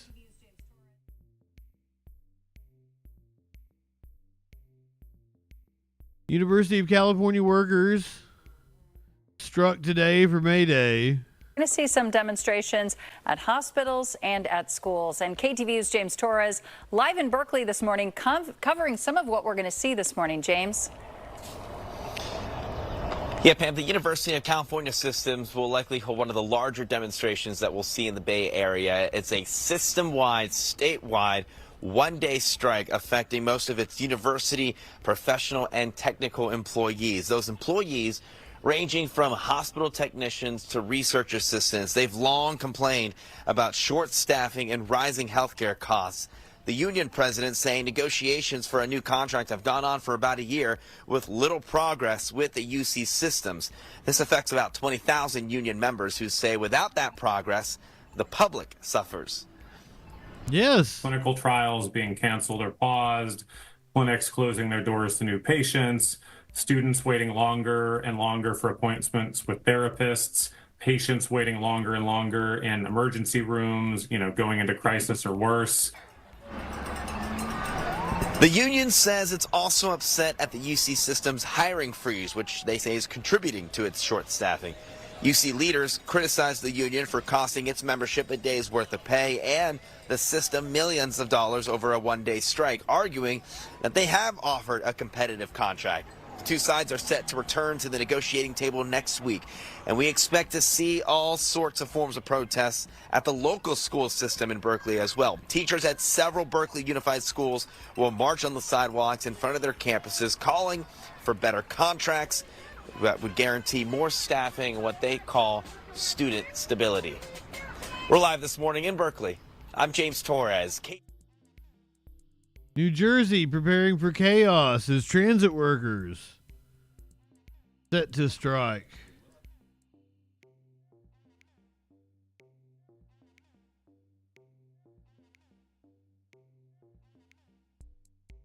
Good evening. Thanks for being with us. I'm Steve Lacey. And I'm Natasha Verma. NJ Transit warning riders to prepare for commuting chaos after a tentative agreement is rejected. Fox 5 just confirmed. Isn't that woman that works for CNN? With our top story at 5, Jess. It looks like crystal ball. Stephen, Natasha, that's right. It could be chaos. NJ Transit engineers say they are ready to walk off the job come May 16th. Now, NJ Transit officials say it will be extremely hard to accommodate the more than 350,000 commuters who rely on NJ Transit every day to get to and from work. Now, the engineers union, the Brotherhood of Locomotive Engineers, is looking for a significant pay increase. NJ Transit officials saying today they're asking for a $55,000 pay increase that would put them at $190,000. $55,000? But the union says they're asking for half of that, saying the agency is using old numbers. Like you said, a tentative agreement had been reached, but union members voted against it.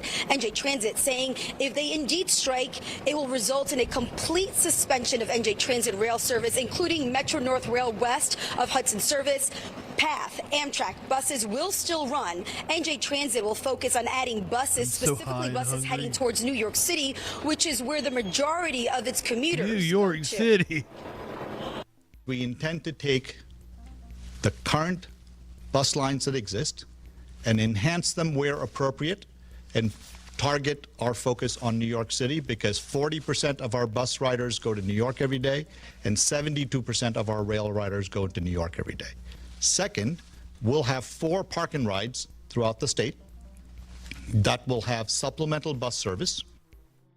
Park and ride sounds like where you pick up a hooker. The president and CEO says he hopes the plan will move about 20% of their commuters throughout the system. That is not a lot. He's asking those who can work from home to please do so. Now, the Brotherhood of Locomotive Engineers is asking for higher wages. They've been working without a contract since the end of 2019, saying New Jersey transit engineers are among the lowest paid in the entire country. They need to come to us with an agreement that really addresses the wage disparity that engineers at New Jersey Transit see when they're compared to almost every other passenger railroad in the United States. This is the reason why New Jersey Transit is bleeding engineers right now. And if they don't correct it, even if we're able to avert a work stoppage, it's going to lead to more and more summers of hell. Summers of hell. Threatened to strike was back in 2016. At the last minute, they came to the table, were able to reach an agreement. Now, after speaking with You don't get a titty slap at the park and ride. with NJ Transit officials again next week, hoping to reach a deal. But again, if they don't reach a deal, commuters really need to brace themselves because it could be chaos. May 16th, they said, right? I'm Jessica Formoso, Fox 5 News. May 16th is when the New Jersey Transit strike could happen. Meanwhile, our vice president was in South Carolina touring a steel plant, apparently. Mistook a reporter for one of the workers at the plant.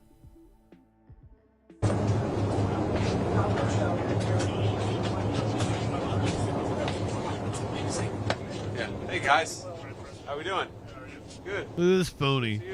Oh, you guys are just reporters. You got all the shit on. I couldn't tell. Good to see you guys. Thank you. Hey, what's up, man? How you doing? You actually work here? You're a reporter too? Yes, sir. I work here. It's good.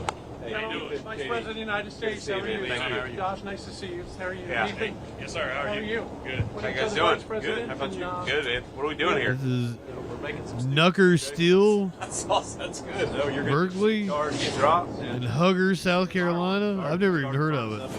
Okay, yeah, I'd love that. Okay, when you say charge get dropped, what do you mean? So what we're going to do, we're going to take a bucket. It's got a lot of scrap steel, about 135 tons of scrap. We're going to drop it into the furnace. Okay. Let you strike the arc on it. All right, that's awesome.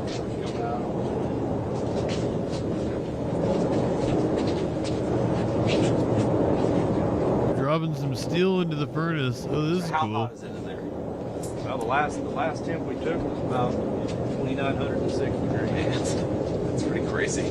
We get up sometimes, around 3,000. Okay. And is that, I mean, what's the temperature you need it to melt the stuff down? It's grade dependent, but I would say a general number about 2,900. Okay, so you're right at what you need to be. Yes, sir. I guess that makes sense because to heat it anymore would be pretty damn expensive. Yes. Okay, so that's what we're looking at right here. Yes, sir. You're looking inside the furnace there. Those are FLIR cameras. They help us look for water. I see. So you can see inside the camera moving. Let's look inside the furnace. Yeah. It's liquid steel sitting at the bottom. And we're going to drop about 130 tons on top. Okay. Now you say help you look for water. Does water make it dangerous or? Yes, sir. Water is a serious issue in an electric arc furnace. Anytime you have water and liquid steel, you can have steam explosions. Okay. That get pretty bad. Now, Yeah, that's like steam to me, but is that just That's like just smoke. That's just smoke. Okay, that's not water. Got it. That's what actually causes a lot of like meltdowns at nuclear plants, right? It's the steam explosion. Oh, neat. Oh, come on, camera. We don't want to look at vents. We want to look at the fucking molten steel. So that'll drop 130.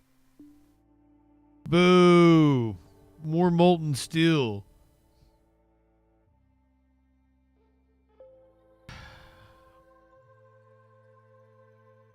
The next story might infuriate you. We're going to head down to Florida where 1,100 immigrants were apparently rounded up during an operation by ICE. They called it Tidal Wave, Operation Tidal Wave. Right now at noon, Governor Ron DeSantis and officials from the Department of Homeland Security announced more than 1,100 arrests across the state of Florida in what's being called Operation Tidal Wave. And officials say all of this was done in a week. West 2 anchor Nancy Alvarez is live at the Orange County Jail covering the state's immigration overhaul. Nancy, that's where a demonstration is set to take place later today. What up, Nancy? Yes, Sonica, a lot to cover today on this front. I will walk you through the message several groups hope to send here this afternoon when they gather here at the jail. But first, we got to talk about that news conference from Governor Ron DeSantis this morning. He talked about what's called Operation Tidal Wave, the immigration enforcement operation he launched here in Florida with those collaborations that we've talked so much about between federal agents and local law enforcement agencies. He said so far, the operation has resulted in the arrest of 1,100 illegal immigrants across the state of Florida. He also said he's ready to add the Florida National Guard to these efforts. Prometheus, welcome in. Resources, giving the National Guard. I wish I could forget about him. Federal agents, if needed, as he works toward the goal of dealing with. I think he is out next year. Keeping up with President Trump's mission. I think when you're dealing with people, millions and millions of people here illegally, you see some of these folks who have huge problems in their background with their conduct and really put our communities at risk. It's important that the law is enforced. It's important that those people are taken care of. But what it also does is sends the message going forward, the United States of America is serious about enforcing its immigration laws.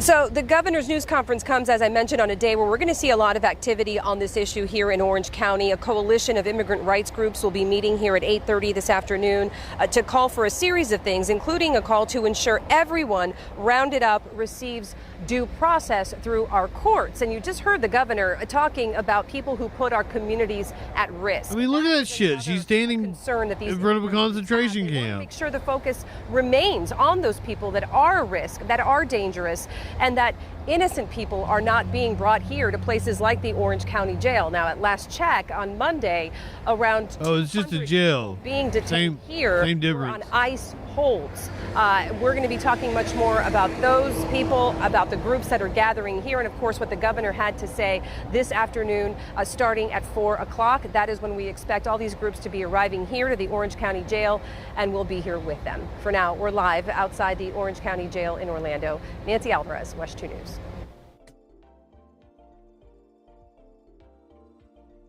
DeSantis got into it with a reporter at the press conference. Got a little testy here. Let's see what went down.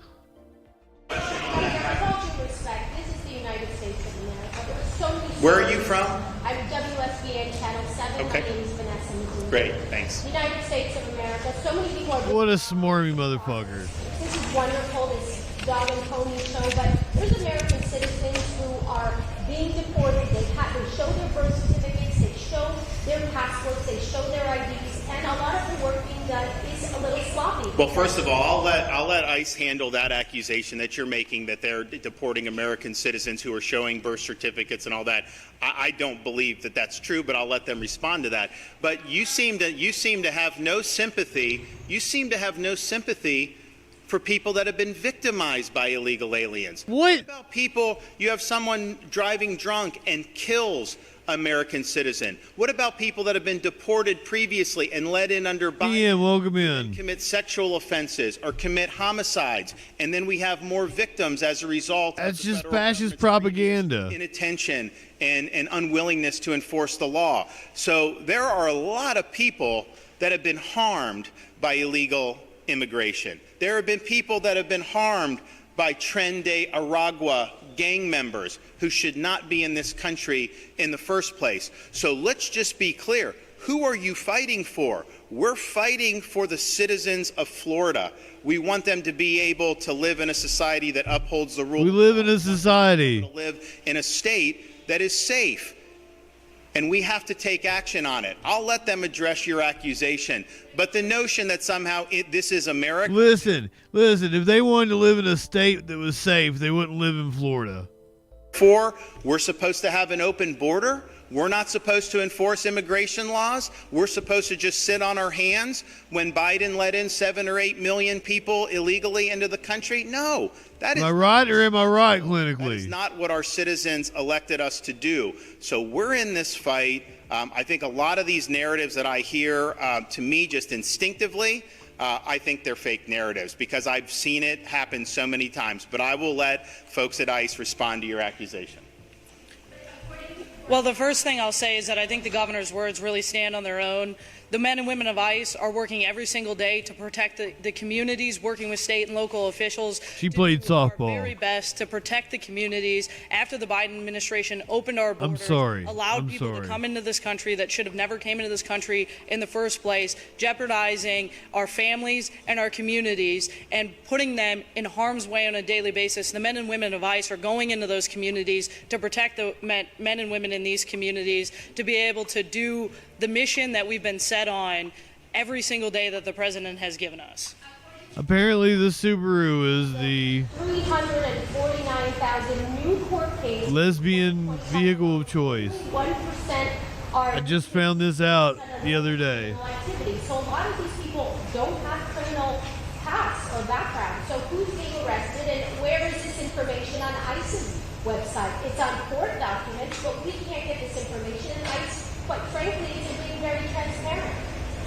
Look, I'll stand by the fact that if you're in this country illegally, you are a criminal. You will be deported. You will have the opportunity to be able to come back into this country through the correct immigration processes. We're working through those every single day, but our number one goal is to keep the American people safe from the criminals that are walking in this country that should have never been let through in the first place.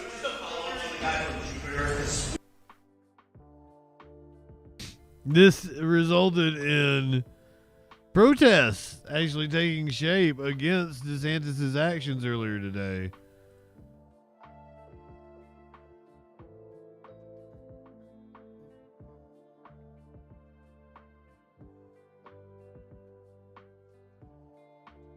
The streets to protest Florida's immigration overhaul. You are looking live from Chopper 2 over growing demonstrations outside the Orange County Jail. Undocumented immigrants are being held tonight. Chopper 2 also over demonstrations in Oviedo earlier as people lined the streets. This is on the corner of Redbug Lake Road and State Road 426. The group standing for human rights on International Labor Day. And this all comes as Governor Ron DeSantis and federal officials tout more than 1,100 immigration arrests in just 1 week here in Florida. I'm Summer Knowles. I'm Stuart Moore. It was Operation Tidal Wave and enlisted local and state law enforcement aid along with ICE agents. West 2 anchor Nancy Alvarez is live for us at the demonstration outside the Orange County Jail. She's been covering the immigration overhaul for us throughout this process. Nancy, this crowd has been growing all afternoon. It has, and they're still going strong. Take a live look at them right now. Most of the people here we saw Nancy earlier. Organizations from across Central Florida that serve the immigrant community. There's also a lot of people here from local churches, all of them saying they don't think local taxpayer dollars should be going to these collaborations that we're seeing between counties like Orange and ICE. But today, the governor talked about how those very collaborations that these folks are critical of are paying off in big ways, in his opinion. Bullshit. Holding flags, signs, and a hope to be heard.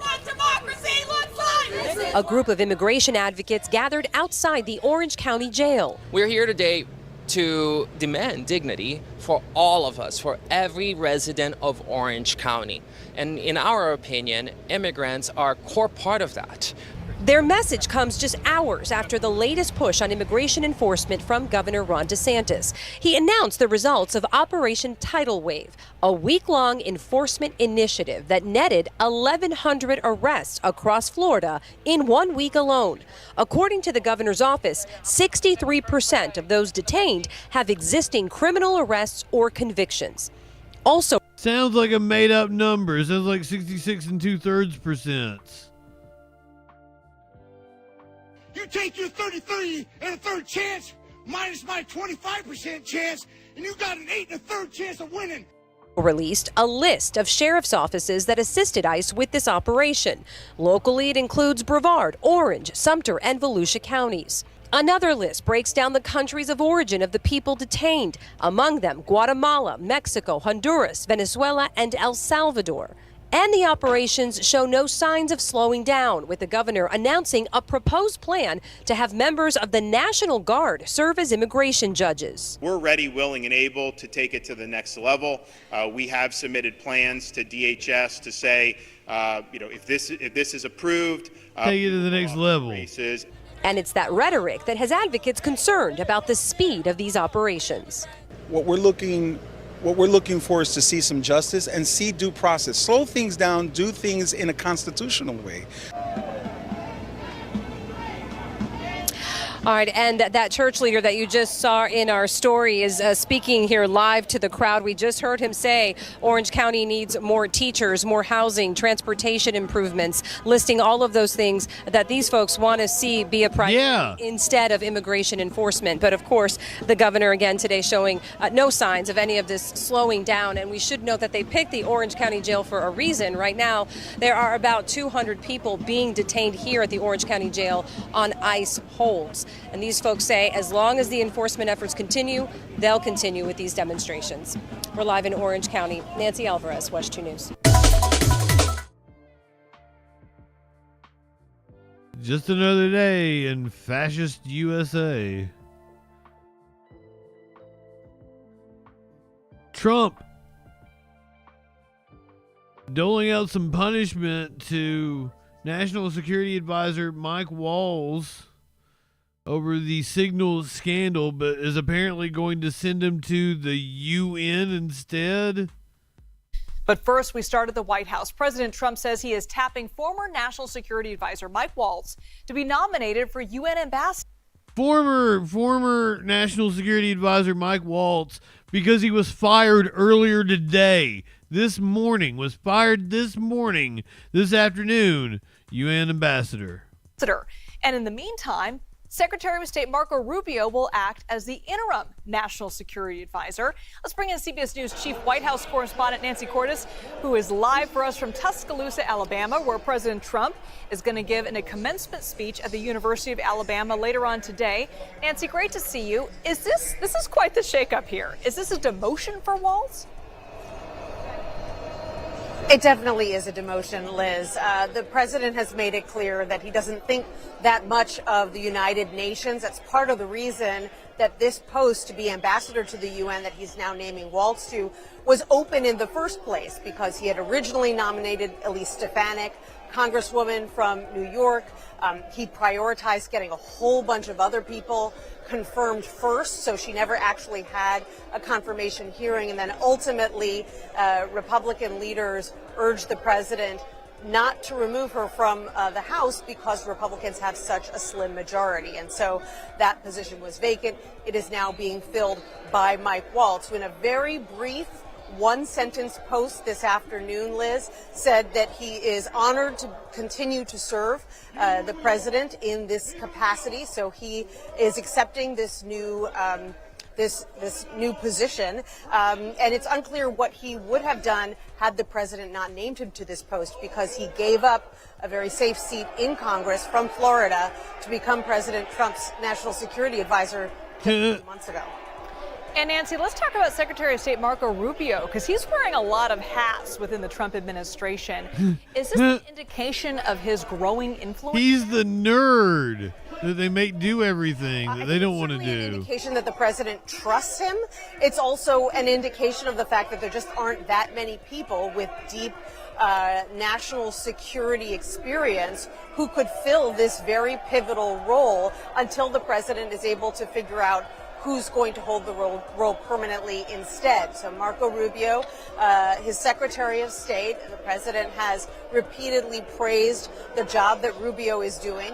He'll now serve as interim national security advisor in addition to Secretary of State. And don't forget, he is also now overseeing USAID, which was placed under his portfolio at the State Department. And just for good measure, he is the head of the National Archives as well. Hard to see how one person could do all of those jobs, but he's going to be doing it for the foreseeable future. Yeah, that's a tremendous amount of responsibility there. And Nancy, we've also learned that Chris Krebs, who is the cybersecurity and infrastructure security head of the 2020 presidential election, had his global entry revoked. Can you explain to our viewers what global entry is and what was the justification for this? Sure. So global entry allows you essentially to bypass long lines when you're coming back into this country and you're going through customs, and it's available to anyone who's willing to do the work to fill out the application and have an interview. But it has been revoked for Chris Krebs, in part because he is facing a federal investigation. Exactly what he's being investigated for is unclear. We know that the president doesn't like him and fired him in 2020 after Krebs had the temerity to say accurately that the election had been safe and free from fraud or any kind of cyber intrusion. That came as President Trump was arguing the opposite, that somehow the election had been rigged against him. So he fired Krebs back then, and now that Trump is back in office, not only has he revoked the security clearance that Krebs had that enabled him to work in the cybersecurity industry, but now, on top of that, he has lost his global entry status, at least for now, which is kind of a formality and often can happen if you're under investigation. Nancy Cordes live for us in Tuscaloosa, Alabama. Thank you so much, Nancy. Oh, it's even more of a shit show. Senators are demanding answers from Ed Martin during his confirmation hearing. This is the Judiciary Committee. This guy was nominated to be the next U.S. Attorney for Washington, D.C. Democratic senators on the Judiciary Committee are continuing to demand more answers from President Trump's nominee to become the next U.S. Attorney for D.C., and now they want him to answer in person. It comes as NBC and News 4 obtained Ed Martin's answers to dozens of questions from committee members intended to clarify Martin's record. He's been serving as interim U.S. Attorney since Mr. Trump took office. The News 4 I-Team's Ted Oberg is here now to explain why his responses may not have cleared everything up. Ted? Yeah, Sean, in the roughly 100 days that Ed Martin's been in office, he has attracted outsized attention, and from some corners, criticism of his record both before and since serving as D.C.'s interim U.S. Attorney. He needs Senate approval to get this job full-time, and senators have been asking for a lot of written answers for him on both sides of the aisle. Democrats on the Senate Judiciary Committee, led by Senator Dick Durbin of Illinois, are pushing for a live hearing to question Martin directly and in person.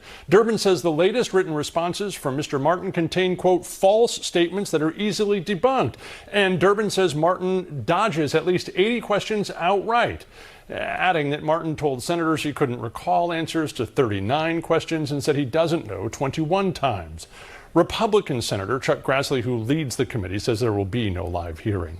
Ed Martin's been criticized for Stop the Steal advocacy for January 6 defendants, a few of whom he represented as a defense attorney. In answers to the Senate and in an interview with us, he denied doing anything wrong with the January 6 advocacy. Citing Justice Department policy, Martin refused to answer questions from senators about firing prosecutors who worked on January 6 cases. But the toughest criticism may come from Martin saying he did not know about the Nazi sympathizing of a man he interviewed on his podcast and once presented an award to. In writing and again to News 4's I-Team, Martin insisted he did not know about that and abhors the man's views. When we asked about the confirmation process, Martin leaned on his record in the last 100 days.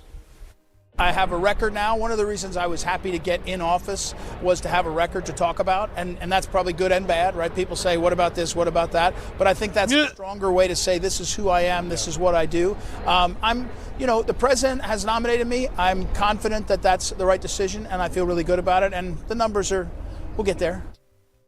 Time is growing tight for the. It doesn't look like he's going to make it. Words. NBC News reports unless there's a Senate vote by May 20th, a D.C. federal judge could appoint someone to serve as U.S. Attorney until the Senate either confirms Martin or someone else. Martin's office hasn't issued any statement to the recent criticism. NBC News' full report, by the way, is available at NBCWashington.com right now. All right, Ted Oberg with the latest for us. Ted, thank you. I think we need to delve more into this Nazi shit because, like, there's pictures.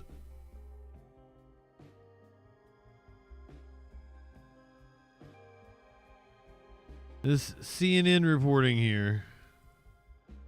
Tonight, praising an alleged Nazi sympathizer, President Trump's nominee to be one of the nation's most powerful prosecutors, apologizing for doing just that as he faces a tough confirmation battle. Ed Martin is Trump's pick as U.S. Attorney for Washington, D.C., and he claims that he did not know the man you see on your screen, whose name is Timothy Hale Cuccinelli. He said he didn't know his history as a January 6th rioter or as perhaps you can tell from this, an alleged Nazi sympathizer. Now Martin says, quote, "I'm sorry. I denounce everything about what that guy said, everything about what the way he talked and all." Here he is, sir. Welcome in. The K-File has uncovered all the audio that shows Martin should have known better, still calling him an amazing guy, quote unquote. And Andrew Kaczynski of K-File is here with me now. So, Andrew, this is Trump's pick to be U.S. Attorney for the District of Columbia. It's a really important job. Ed Martin distancing himself now from this alleged Nazi sympathizer who obviously sported that Hitler mustache there. But he had repeatedly praised this individual in the past. What did you find? Yeah, he's amazing. Now he says he wasn't aware of the full extent of his comments, but the audio that we found really sort of directly or appears to directly undermine that, because we found on multiple podcast interviews they actually discussed this guy's alleged views. They even brought up that mustache that everybody just saw. And they discussed it. They really sort of almost dismissed it. Take a listen to them talking about it here. And in your case, they used your phone and took a photo and leaked a photo to say, look, these people, MAGA people, are anti-Semitic. And the photo was of you. I've heard you say it before. You know, you had like a mustache shaved in such a way that you looked vaguely like Hitler, and making jokes about it. Vaguely. Not your best moment, but not illegal. Have you ever been to a Nazi rally? No, I have not. I mean, wouldn't know where to find one. Vaguely like Hitler? Vaguely, yeah. Okay. So not only is he aware of this guy's past behavior, it would seem from what you found, but the two have been friendly from your reporting now for quite a while. Yeah, that's right, Aaron. He called him an amazing guy, a great friend. I mean, if you're playing Hitler in a play, in some of the appearances that we saw, he was doing some sort of movie. Those views that came out ahead of the trial, they called it character assassination. Even and though when he's saying that he didn't know about it, his racist and his anti-Semitic views came out long before Martin started associating with him. I'm pretty sure every single article on this guy as a January 6th writer mentioned that it had been thoroughly documented. There was a Navy investigation where he worked. It came out in court records, and still, this is what Martin said about him. Listen. We'll miss her, but she subbed out with a great friend of ours too, Tim Hale. The only thing you did that was really egregious to me was at one point on camera, you were sort of dancing in one of the areas as celebrating America. It wasn't your best dance moves. Our next guest is Timothy Hale. He's an amazing guy who has gotten through all that and has a great perspective. So welcome back, Tim. How are you? He has a great perspective. The vote for Martin is coming up. He had to submit questions and answers to senators. Senators sent him a bunch of questions, and we just actually, my colleague Annie Grayer, got those answers tonight. Some dude with a Rumble show to be the U.S. Attorney for the District of Columbia. And one of the answers that he said about Mr. Hale was, quote, and I'm just reading from what he sent to senators, was, "I am not close with him, but we," in another clip that we found, said, quote, "Tim Hale is an extraordinary guy. I've gotten to know him really well.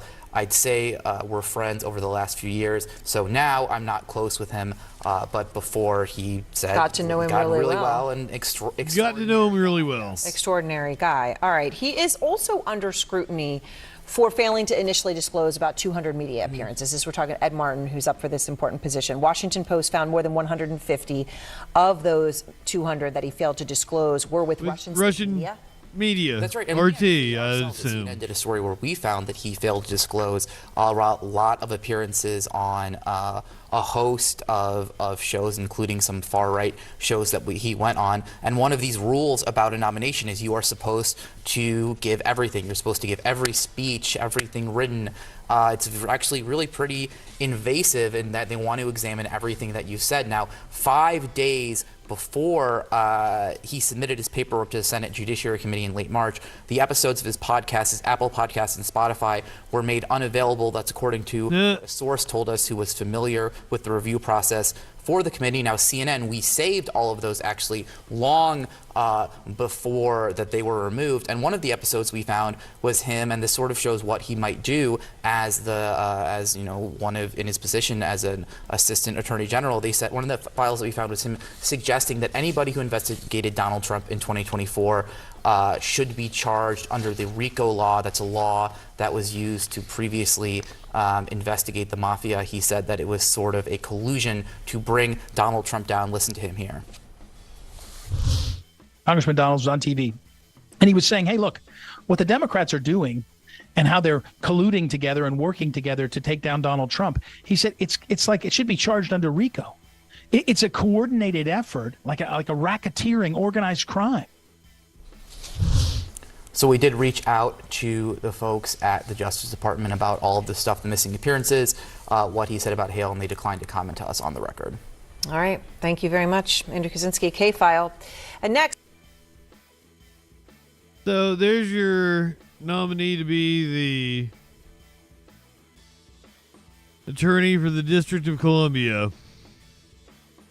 Friends with a Nazi sympathizer. Had a Rumble talk show. That should disqualify you right there. You should not be taken seriously if you had a Rumble talk show.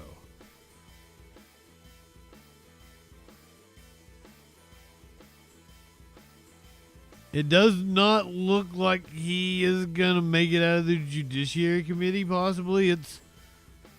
But it's the Trump administration. You know how Republicans are, so who knows what happens. Let's head to Chicago, where we're going to check in with everyone's favorite mayor, or outside of Chicago, I should say. Tiffany Henyard, apparently raking in the cash, over $250,000 she's making off of taxpayer-funded positions. Self-proclaimed super mayor Tiffany Henyard leaves office in the next few weeks after being badly beaten at the ballot box. I'm gonna miss her. Spending, clashes with trustees, and an ongoing FBI investigation led to her undoing. Investigative reporter Ben Bradley broke many of the stories that exposed the issues, and tonight he returns to the south suburbs for a new accounting of Henyard's reign. I love y'all. There's nothing you can do about it. The curtain will. Yeah, she can be my GOP mommy. Henyard show, but I think she's a Democrat. One last dance. Supervisor. Come on now. Go on, be with People want to know what's next for you. Know what's next? Why you out here? Why are you out here? We were there for Henyard's final food giveaway and a new tally of what she's cost taxpayers. On Easter weekend, cars lined up for blocks. Tens of thousands of tax dollars spent for another one of Henyard's famous food giveaways. Oh, if we're going to spend money on something. And I did not vote for that woman, and I never didn't vote for her before, but I'm going to give me something to eat today. I like the giveaways, but I don't like her. She's nasty. She's giving us back what we already gave, but ain't nobody else doing that either. Tiffany Henyard does spend a lot of money, some of it on worthwhile programs, but she's also benefited handsomely and questionably. Newly obtained records show last year Henyard was paid more than $347,000 from Dalton and Thornton Township, the two governments she runs. That's more than Chicago's mayor makes. Henyard's comp includes $282,000 from the township, which also gave her a $4,900 per month expense. Wow! And an $1,100 monthly vehicle allowance. What? That's despite the fact Dalton taxpayers spent six figures on two SUVs police used to chauffeur Henyard. Trustee Gray Everett, Supervisor Henyard. Julie, welcome and in. Did we mention Henyard hasn't attended a single meeting since re-election? Why haven't you been to board meetings since your defeat? You just stopped going into work. don't want to answer? You're still getting paid. Why not go to the meetings?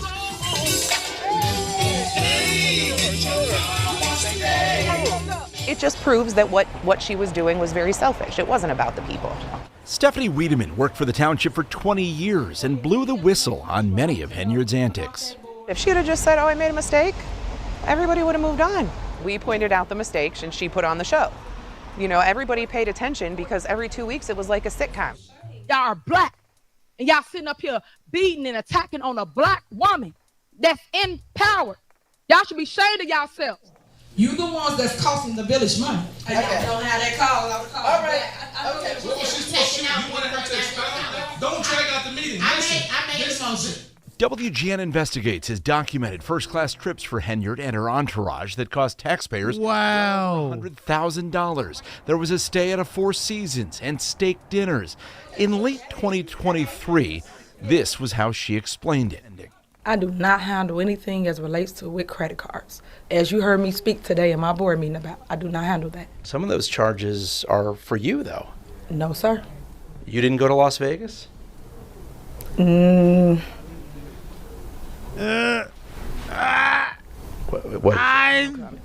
you don't know if no comment. Of course I do. Were you? It's not paid by them. Taxpayers are the ones stuck with the bill. The supervisor and objectively welcome in perks, including $600 a day for every day they travel out of state for the township, and $400 per day for travel within Illinois, plus the cost of their travel expenses. We asked Henyard's successor whether he agrees with the supersized paydays. What you make is based upon what you are able to deliver. That's more so saying, like, you know, people believe that professional athletes shouldn't get paid millions of dollars, that doctors should be, or teachers for that matter. So I'm not going to get here and go a debate about what should be getting or what should be this salary of this. With what we've been through and how shouldn't be getting that much. It is to abuse the system. I think it's important that the residents pay attention and continue to pay attention and continue to hold people accountable. And she's like fighting over an eviction or some shit. Cancer charity, an ongoing FBI investigation, and even a brawl at a board meeting. It's been a wild ride. Still has her supporters. I think she's doing what men have been doing for years as far as her security. She needs that. She give back to the community, so, I mean, what more can people ask for? And Tiffany Henyard vows the show will go on.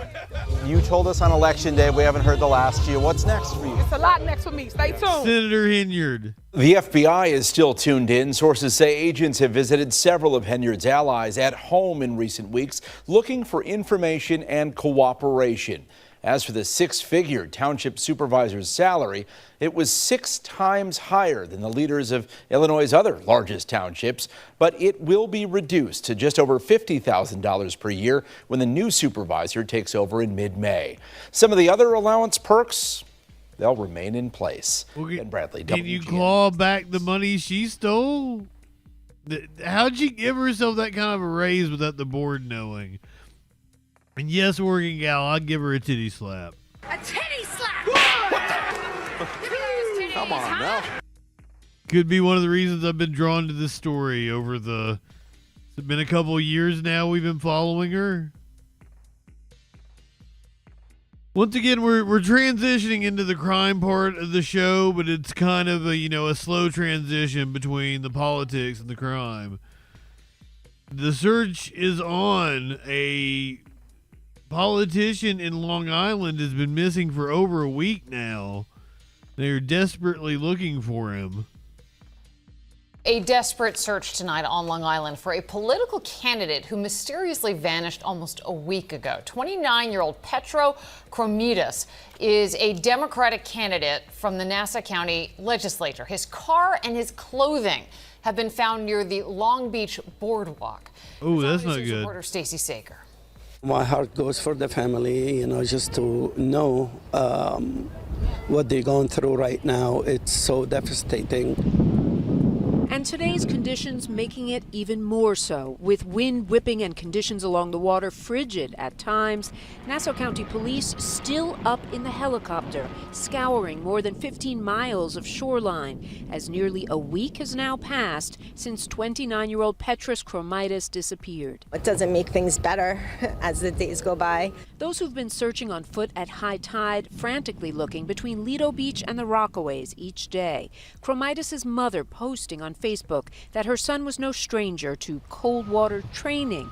In fact, he was preparing for a triathlon and would come here often. A beautiful, bright future ahead of him. Smart, funny, happy, athletic. They say he parked his car here at the Allegria Hotel last Wednesday night and never returned. His family reporting him missing the next day, and police finding his towel and clothing here on the beach. But no other sign of him since. I have one son, and I can't imagine what his mom must be feeling. Petrus Chromitis, also known as Peter, considered a rising star among Nassau Democrats, a graduate of Columbia University, running for county legislator and speaking before young Democrats last week, just prior to his disappearance. We're all upset, and we're really hoping for a good outcome to this. We feel powerless. Powerless, and now just praying for a miracle. Everyone's eyes, they matter. So I hope the community comes out and tries to help. And you can see just how strong the winds are here at Long Beach today. Winds gusting up to 30 miles per hour. So certainly weather could have played a factor these past 6 days. Police tell us they don't suspect any foul play. In Long Beach, I'm Stacey Sager, Channel 7 Eyewitness News. I would assume you can't rule it out because you don't know what the fuck happened.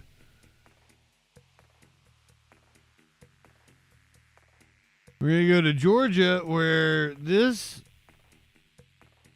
local Democrat was among the 19 people arrested in a human trafficking sting. Hello, everyone, and welcome to News Leader 9 Evening. I'm Rosalind Giles. Thanks so much for joining us tonight. And topping our news, nearly 20 men arrested on human trafficking charges involving children after a sting operation in Columbus this past weekend. It was called That's possible, Avalon. And it was planned, I guess I didn't even think about that. In an effort to target online sexual predators. News Leader 9's Macy Woodworth explains how the operation works and shows us who was arrested.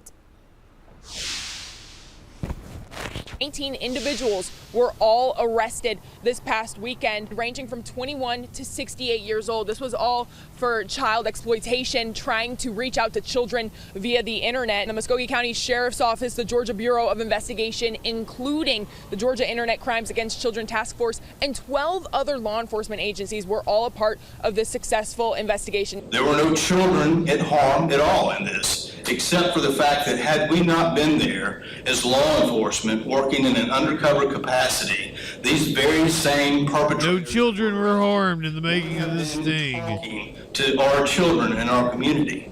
And they would have been talking about sexual acts and meeting up for sexual acts and exchanging pornography on the internet. Now, Carl Sprayberry, one of the 19 individuals arrested, actually ran for a state representative seat right here in the state of Georgia. That's important to keep in mind. And these people, again, engaged in sexually explicit communication with minors, both boys and girls, we were told, on the internet. Those social media platforms ranging from all over. And Muskogee County Sheriff Greg Countryman, Brian Johnston with the GBI, including District Attorney Don Kelly, all spoke at this morning's press conference. It takes a sick individual to want to take away a right that a child has and the freedom.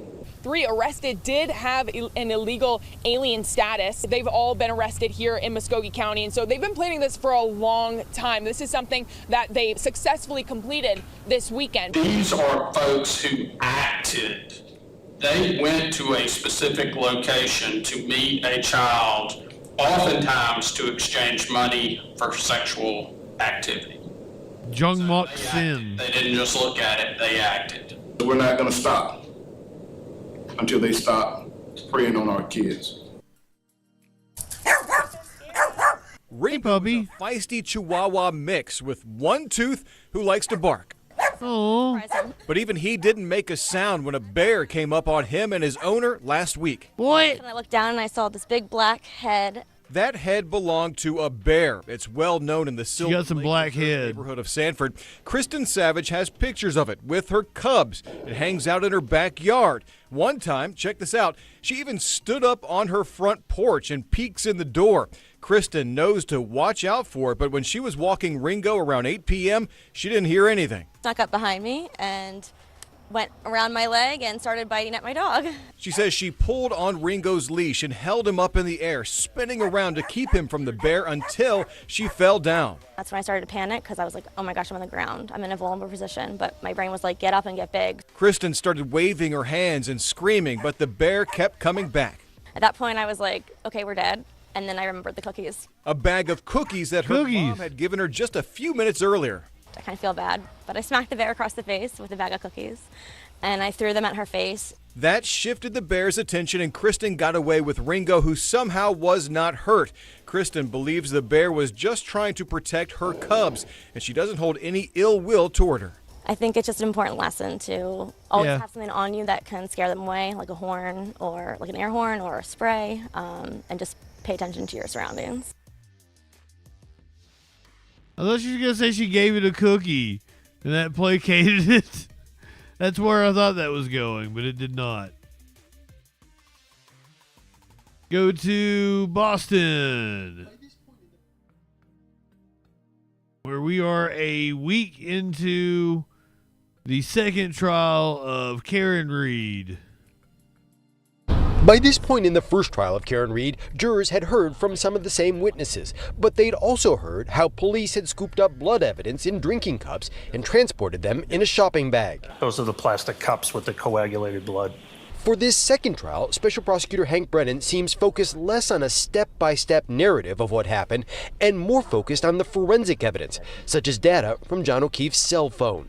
In other words, he is zeroing in on the mechanics, the statements made. News Center 5 legal analyst Martha Coakley says another difference from the first trial is the prosecution's use of Reed's media interviews. His mother leans over the kitchen island and says to me, she's talked a lot. Hit by a car.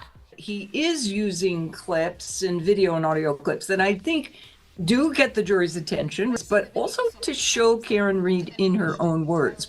Another difference, during her testimony last year, witness Jen McCabe repeatedly showed frustration while under cross-examination. I never would have left John O'Keefe out in the cold to die because he was my friend that I loved. So far during this trial, McCabe has been more restrained, even smiling. So much so that defense attorney Alan Jackson asked her this. Was there any discussion about crafting your testimony in any way to suggest a softer approach? No. Martha Coakley says it's too soon to tell if the defense will also take a different approach to this second trial. The defense will get another chance to try to pick apart Jen McCabe's story when she's back on the stand tomorrow. Live in Dedham, David Beanick, WCVB News. Karen Reed, of course, accused of killing her cop boyfriend. Possibility that the cops did it? That's the defense's story, is that the cops had some dirty shit going on and that they actually were the ones that killed him.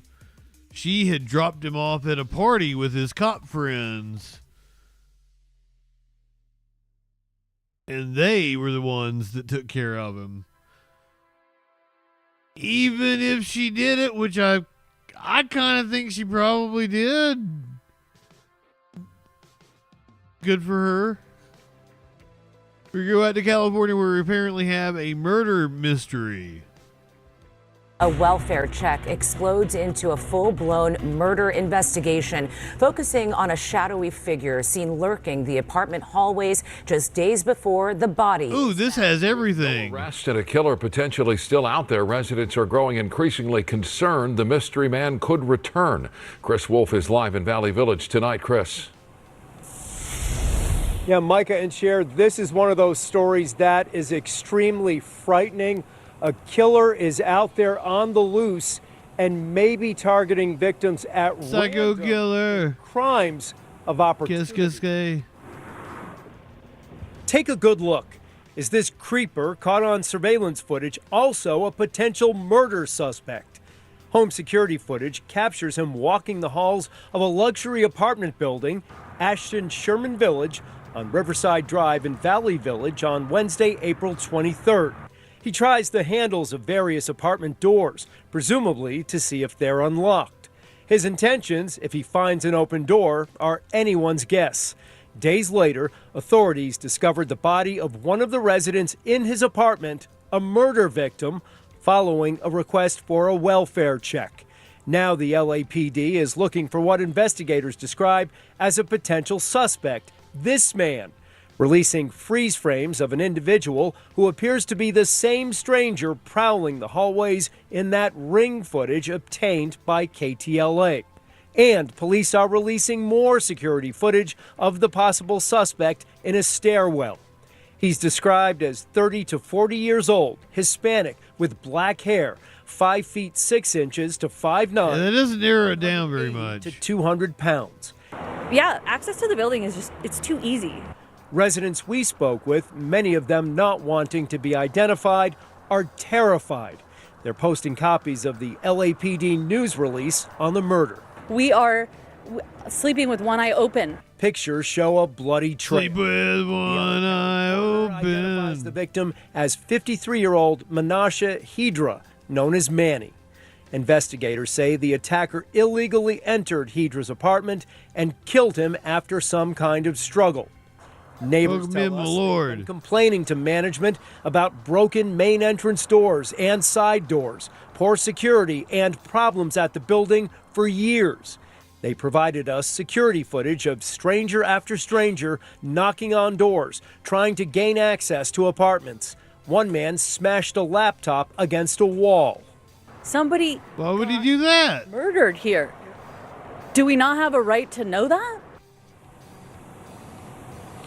KTLA has tried to reach out to the property management company with no response. Residents in this area, in this entire community, must be on high alert. And if you see anything suspicious, contact the LAPD. You didn't see shit. Immediately. Reporting live in Valley Village, Chris Wolf, KTLA 5 News. Oh, well, there's a murder on the loose. I'm more inclined to work with the cops if there's a murderer on the loose. I don't think this next one is death. I mean, it is death. I don't think this next one is murder.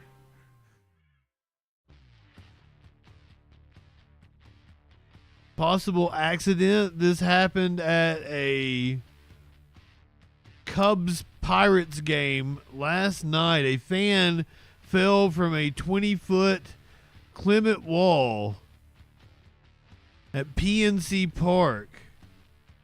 An unidentified male fell from the 21-foot Clemente wall in right field at PNC Park during Wednesday night's game between the Pittsburgh Pirates and the Chicago Cubs.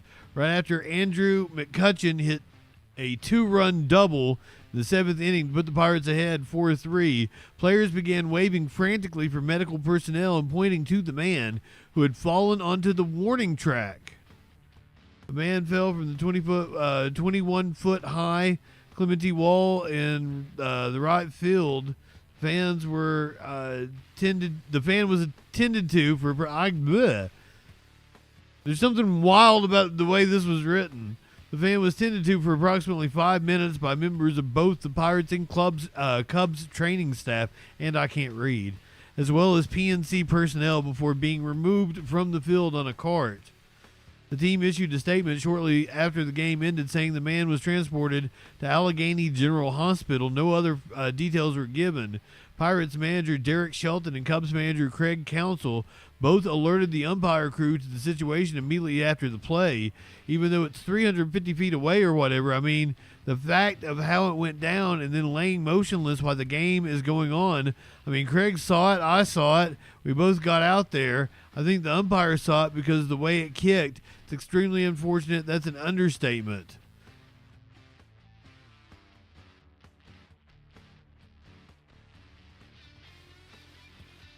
Hold on. It's blocking me from being able to. I have the footage here. You can see it said video. Content warning.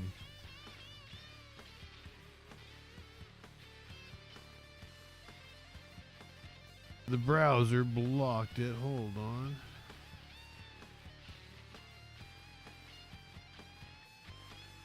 I see the link now. I couldn't see it over on the other screen. Content warning.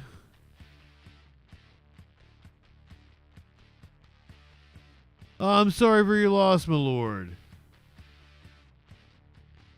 I'm very sorry to hear that. This dude also probably passing away. Boink. I don't know. That might be survivable. Boink. Looks like he did it on purpose. Looks like he launches himself. Boom. Why am I making sound effects?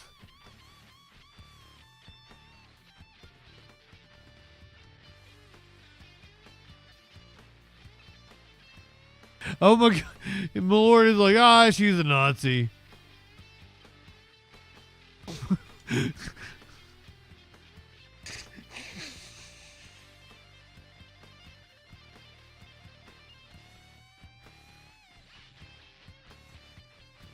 What do you guys think? What happened?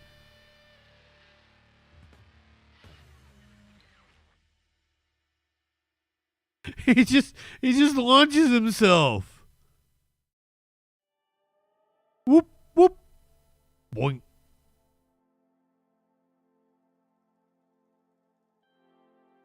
Anybody?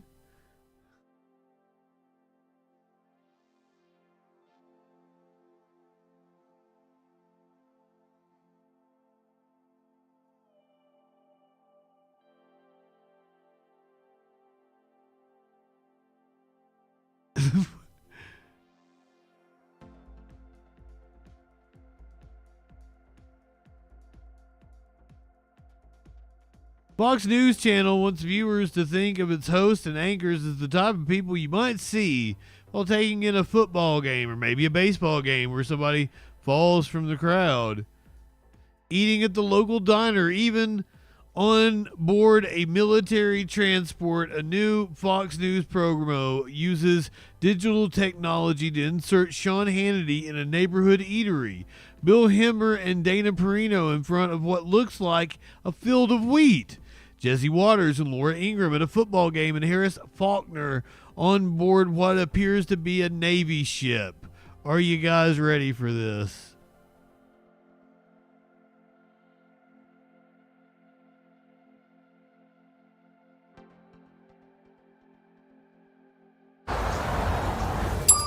This is a new beginning. This is a new beginning. Where common sense is our common ground. This is a new beginning. So all this is probably AI generated? Common ground.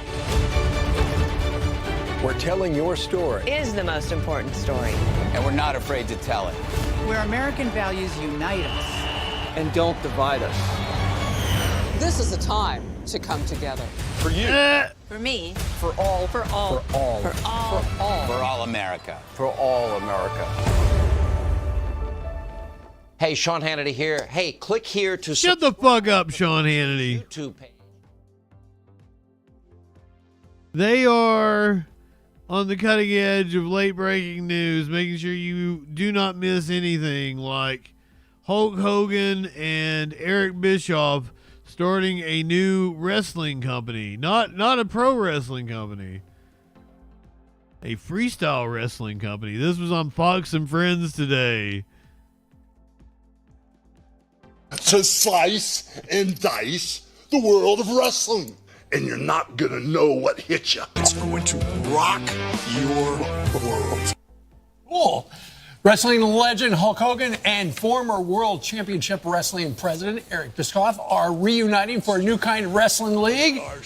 Real American Freestyle is an unscripted competition putting America's best male and female wrestlers head to head. This is awesome. They both join us now, along with their new Chief Operating Officer, Real American Freestyle, of Izzy Martinez. Welcome, guys. Welcome. So, Hulk, this is not the. As I said earlier, this is the orgy couch I am absolutely saying no to. I'm not in on this one at all.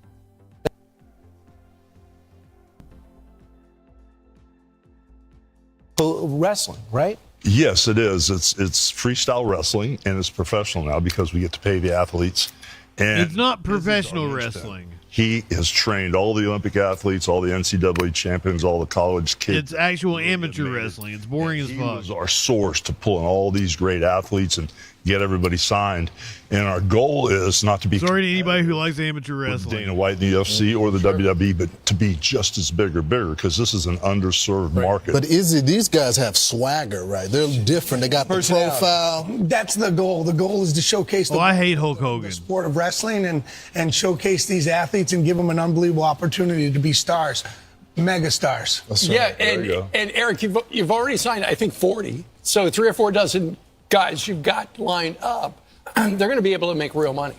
Yeah, it's taking, freestyle wrestling, amateur wrestling at the collegiate level, Olympic level, we're all familiar with that, but there's nowhere for those athletes to go once that career is over, and this is going to give them an opportunity to make a living doing something they love. And many of them have been doing it since they were like 5 years old, right? And Izzy, we were talking during the commercial break. I was saying, are they going to make their own personalities? I know it's unscripted. And who are some of the athletes that are your favorites that you think are going to rise to the top? Well, on the women's side, we have Kennedy Blades, 2024 Olympic silver medalist, 21 years old, pound for pound best woman wrestler in America and collegiate level this year.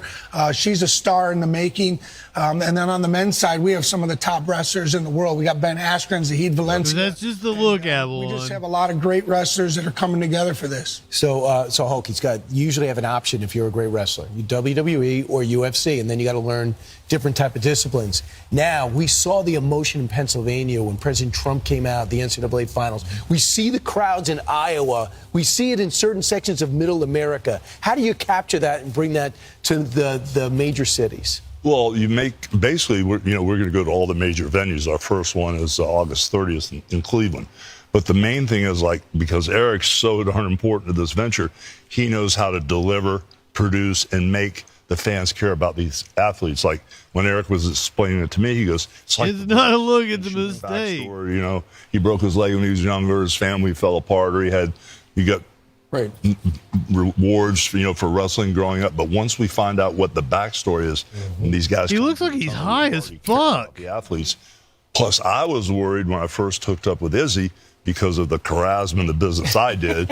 We like to entertain people too. That's right. I was worried about these young guys being like, white bread. I'm not criticizing him. Once I got around, they all got that Conor McGregor swagger. They've been watching TV. They've been watching promos. They know about branding. They understand the opportunity not only to make a ton of money doing what they love, freestyle wrestling, but also the licensing, the merchandising. There's a lot. Here's what's different. His eyes are completely bloodshot. It's great for wrestlers to watch, but you just hooked up forever, and then the out of bounds. Are you going to change any of the rules?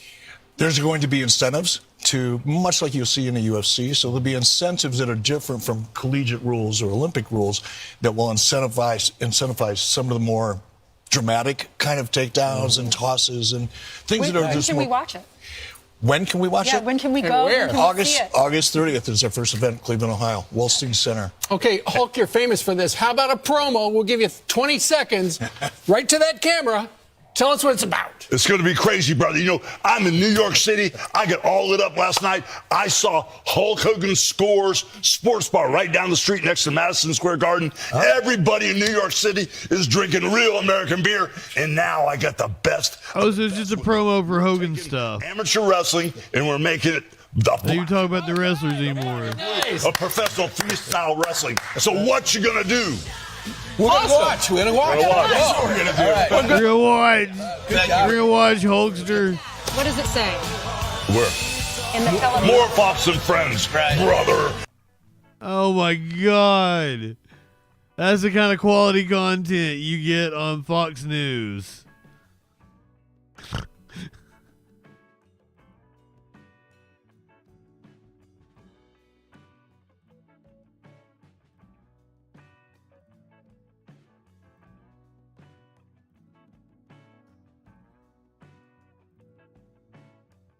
You ever wondered what it was like to sleep with a cat?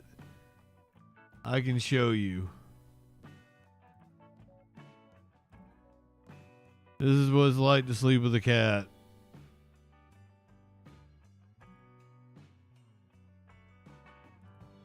Oh, it is gonna bomb. It is absolutely going to bomb.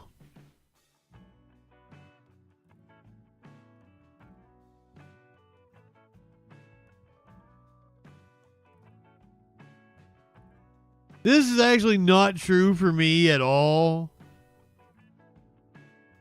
My cats are amazing to sleep with. Oh. Grabbed him and tucked him in. No, my cats are amazing.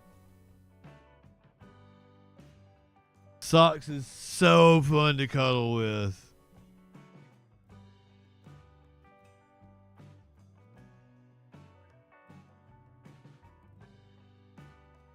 You think it goes a year? I don't know. Hulk Hogan has been involved in like 2 different other wrestling promotions that both only made like 1 show. So, I mean, he has a precedent for this.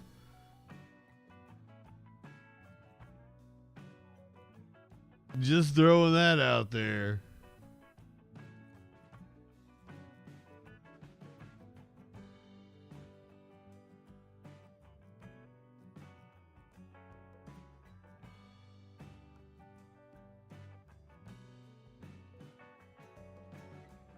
If you're watching on Twitch, we're going to go hang out with Goat versus Fish. I might take tomorrow night off. I might grab the media winch. I don't know. We'll see. We'll see how I feel. I feel like I want to chill out and play some video games, watch a movie or something. Everybody really likes music request night though, so I really don't want to disappoint. But also, like, I really want to take a night off. If you're watching on Twitch, you're heading over to Goat versus Fish. Go ahead, light one up, tip one back. It's all right to have a little fun before you hit the sack. I'm JustinFREAKIN. We'll see you maybe tomorrow night, maybe Saturday night. For sure Sunday night on the Troll Patrol.